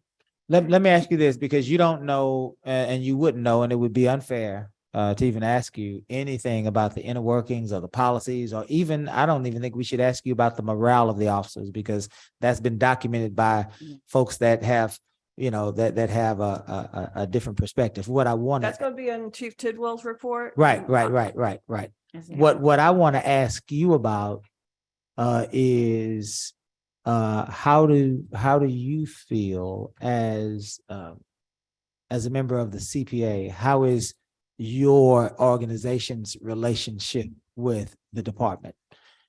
Do you feel like it is improving? Is it getting better? Is it healthy? Are there things that you'd like to probably work through? I will tell you that after Chief Aragon got here, he changed our liaison. Our liaison used to be Lieutenant Rodriguez, who is sitting right here. Right, yeah. And without, I know he has the authority to assign the liaison, but he did not even come to our association and say, hey, I'm Mhm. looking at changing the liaison. This is the reason. So when I saw Chief Aragon at the PD, I asked him, why did you change our liaison? Mhm. His answer was because of overtime. Now, I'm sorry, but I don't believe that. And the reason why I don't believe that is because the liaison, Lieutenant Rodriguez, Mhm. he didn't put in overtime. That he came to our meetings and came to our events on his own time. Mhm. So that answer Mhm. wasn't good enough for me. Now, moving to today, Mhm. our liaison is now Deputy Chief Wagner Mhm. with Detective Seipert being the main person that is working with our CPA. And we've worked through that. Okay. We have met, and what we want to do is come back and do things for our community. Mhm. So we're moving forward. Yeah. Now, because he did that, that was a communication. That was part of the Issues. report. The issues, yeah. The breakdown. Yeah. So Mhm. Because I think you all are going to play a big part of reconnecting the officers with, I mean, absolutely, the movie night, Yeah. young kids Yeah. seeing our Right. officers, right. they're in a, And we gotta a get good those environment taps, where right. they can, not be scared of them Right. when they're out on the streets, And we've got to work now that we have that TAPS program. Perhaps we can bring those kids to the CPA meetings when you have the movie nights, because now we have a direct access to the local high schools, and we hope to move that to Hitchcock as well, because we know we have a lot of residents that go to Hitchcock High School too. Right. So yes, yeah. So I love CPA. So I want to make sure that we are part of the solution and not part of the problem. So that's good to hear. Thank you for your But I correction. just wanted to, I receive it. thank you. Thank you. Thank you, Ms. Laura. Okay. Council, do we want to? We are at about hour away from our schedule time of, we're scheduled to host the new school principal. Shall we discuss this amongst ourselves here? Caesar, you've been really quiet. I think Eric wanted to say something. Eric, we're gonna give you, come on and if you have a statement, we're gonna allow you to make your statement. Caesar, I don't know if you wanted I to have add a brief something thing, at the just end, and then in council, closing. we're gonna kind of talk about what we heard. And see how we want to proceed. Yes, Mr. Mayor, I don't need to take up too much of your time. If you'd rather I not speak now, it's fine. No, we just wanted to, no, I just that's fine. wanted to Yeah. Give a unique perspective that I might have. I'm neither completely a civilian, nor am I completely an officer. Well, I'm not an officer, period. Right. But I am a contractor with the city of Lamarque. I'm the crime analyst with the city of Lamarque. And your name is, sir? I know your name, but we need it for the record. My name is Eric Robichaud. Eric Eric Robichaud. Alexander Robichaud. I live at 1900 Evergreen Lane, Lamarque, Texas, 77568. Welcome, Thank you, Eric. sir. And we know you are contracted as a crime analyst for our department. Yes, sir. Go ahead. The majority of my job focuses on numbers and the ups and downs of the department in terms of crime and staffing and what have you, in terms of numbers. But speaking to what Ms. Yancey has brought up many times today, the TAPS program, I wrote that grant. I'm very proud that we got that grant. Yeah. The person who we contacted, Dr. Penn, I worked directly under him in college. I spoke with him as a liaison through the department to get that grant. I'm very proud that we got that grant. And the chief has said many times, we're working here on change and we're working here to better the entire city. Right. And you're not just going to affect those children, those teenagers with TAPS, because the bulk of the TAPS program is not just affecting that group of kids. It's about starting an alumni organization through TAPS. So you're not just affecting a single pod of kids. That program is about generational change. Right. And as Mr. Campion said, speaking about the seniors, the impact that the department has on the seniors, this is how you do that early. You impact them early through TAPS, so they know that they can trust the police department. Right. When they become Mr. Campion's age. Which I'm sure is very useful. I'm sure. Now, as most of you know, I have gone to law school. Yeah. Praise God, I graduated. Amen. As Mr. Campion can tell you, and as our city attorney, Mr. Gus Knable can tell you, the first year of law school, you have a lot of growing pains, a lot of growing pains. It restructures your mind and it restructures how you think about problems. Right. And when you get out on the other side of that, of law school, you become a different person. And what we're seeing here is the growing pains of the change that we want to see. Because you can't, these are the residual things and carryover things. And yes, it hurts. It hurts when you have dramatic change. When you grow a foot tall, when you're 14 years old, that hurts. But at the end of the day, you're going to come out bigger and stronger and taller. And like just at the end of law school, you're going to come out better because you've gone through that change and because you've gone through those growing pains. And so long as we can make it through those growing pains, we're going to be better for it. True. And I'm sorry to take up your time. No, you're fine, I'm Mr. sorry to Robichaud. soapbox, Yeah, you're fine. You're but I just fine. wanted to make sure that I said that. You're fine. Thank You're you. fine. You're fine. Thank you for that. Susan, you wanted to add? I just want to say something as far as kind of in closing from me at least, policing nationally, the entire profession is under attack. Policing has changed. It's a lot more dangerous to be, it's always been dangerous, but it's a lot more dangerous today to be a police officer. And nationally, a lot of things that have happened and occurred nationally have created that lack of trust just as a profession. Good things is, our violent crime is down and community policing is being very well received. You know, I've sat through several of those CompStat meetings. I've noticed the tone starting to change. So it's starting to, you know, we're starting to get the wheel moving. As far as our manpower analysis, you know, when that was done, it was glaring to find out that it says that we need to have 46 sworn personnel to cover our current population, not our growing population, our current population. And had it not been for the grants, the COPS grant, we'd be at 39. Luckily, thanks to that, we're now at 45, which means we're still one short. We talked a lot about some of the non-sworn. Caesar, let's be clear. We don't have 45 officers. No, sir. Okay. Correct. We have Thank you. 45 positions or Positions. slots. Thank There you, you sir. go. There you go. Thank you for my clarification. And we talked about non-sworn personnel and those needs and what we could do to maybe free up some of the officers to do other tasks that maybe somebody else could handle. The building is still a problem. That's been evident from before and also today. But we are doing what we can to restructure to be more efficient, and some considerations that PD would like to bring to council, like during the next budget cycle. We've had challenges and even some T-Cole challenges, and we're hitting those face forward, similar to this entire process. And to what has been said before, I think Lieutenant G-Rod said it, this is true transparency. We're not afraid to own this. So kudos everybody for doing that, because it takes true courage to sit here through this and move it forward. But the steps forward have begun. You know, we mentioned the PARs training, and we have people here that care, Mayor. Yeah. You know, Chief Tidwell talked about bridging the gap. You know, the leadership, that conversation, that communication has to get down to our tentacles. But one thing about what we're doing, it's not just recruitment, but retention that we need to work on.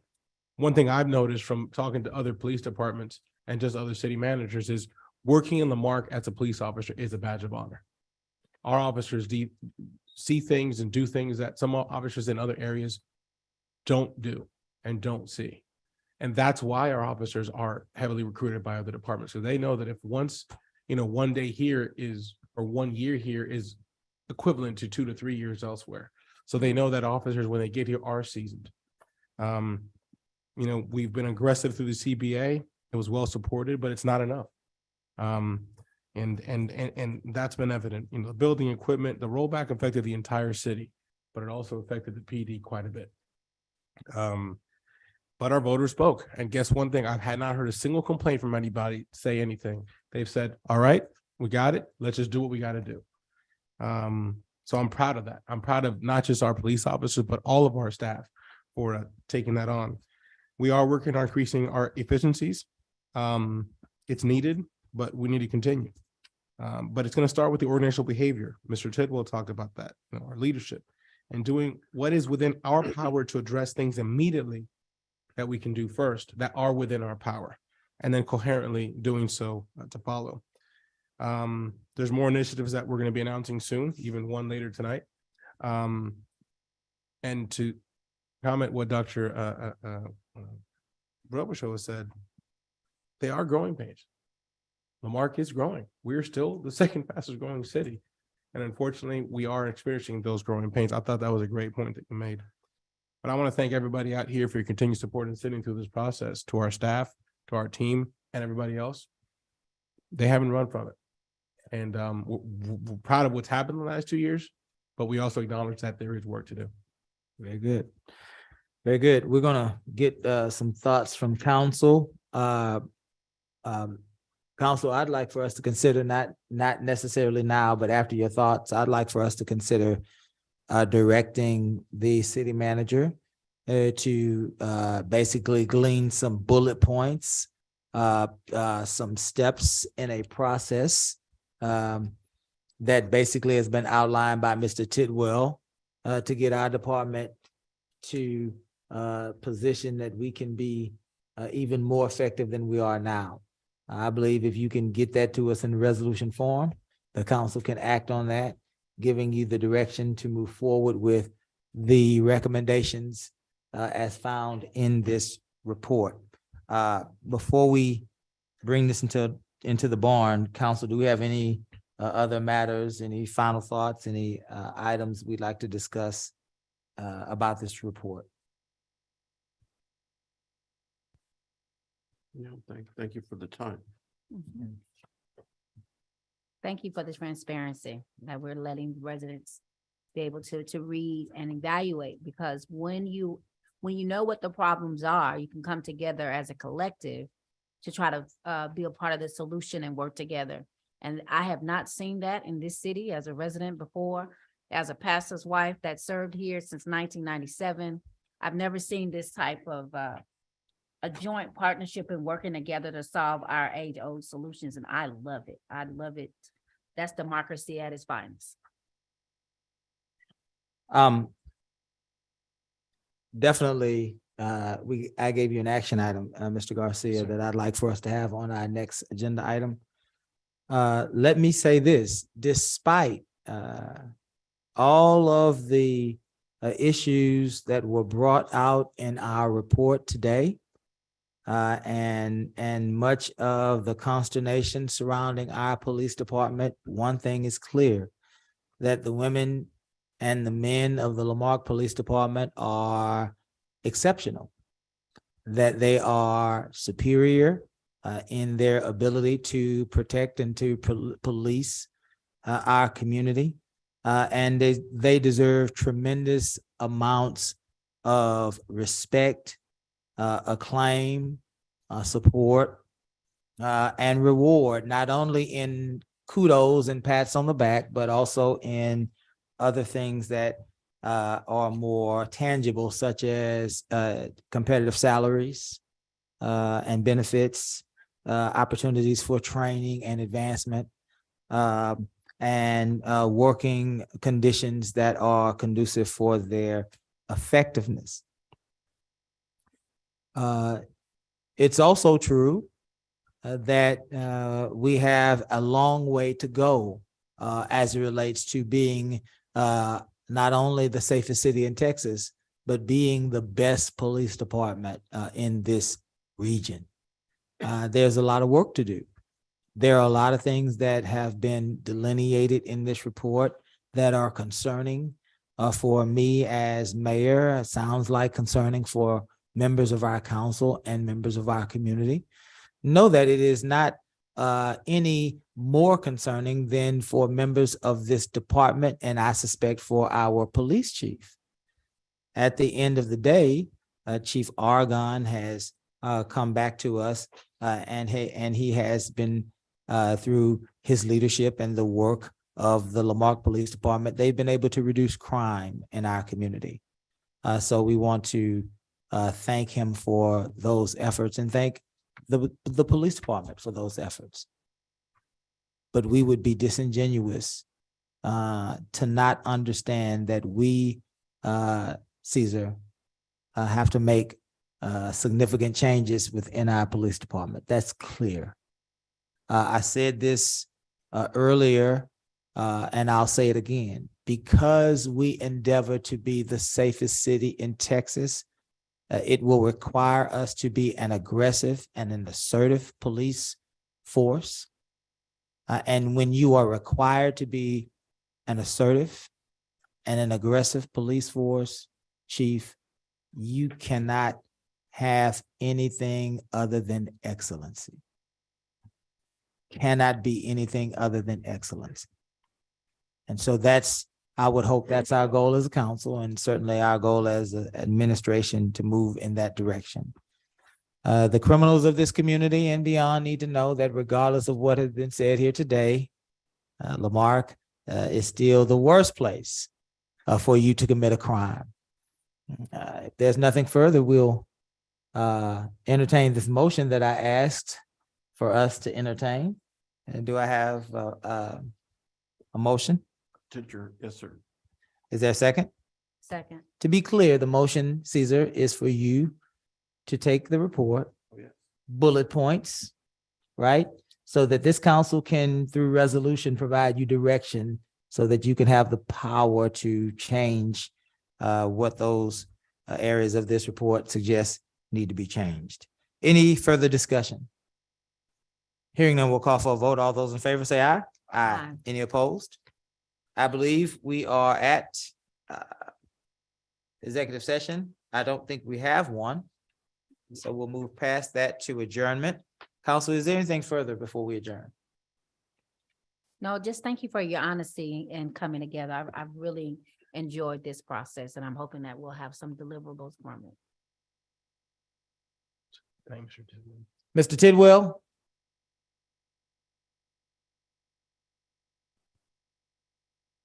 If you are still with us, thank you for your report. Thank you for your time. Thank you for making yourself available to our community today. And again, this is the first step of many to making our police department that city that's set upon a hill, that exemplary department that is the standard in this region. There's nothing further. We'll entertain a motion to adjourn. So Is moved. there a second? Second. All those in favor? Aye. Aye. We stand adjourned. Hello?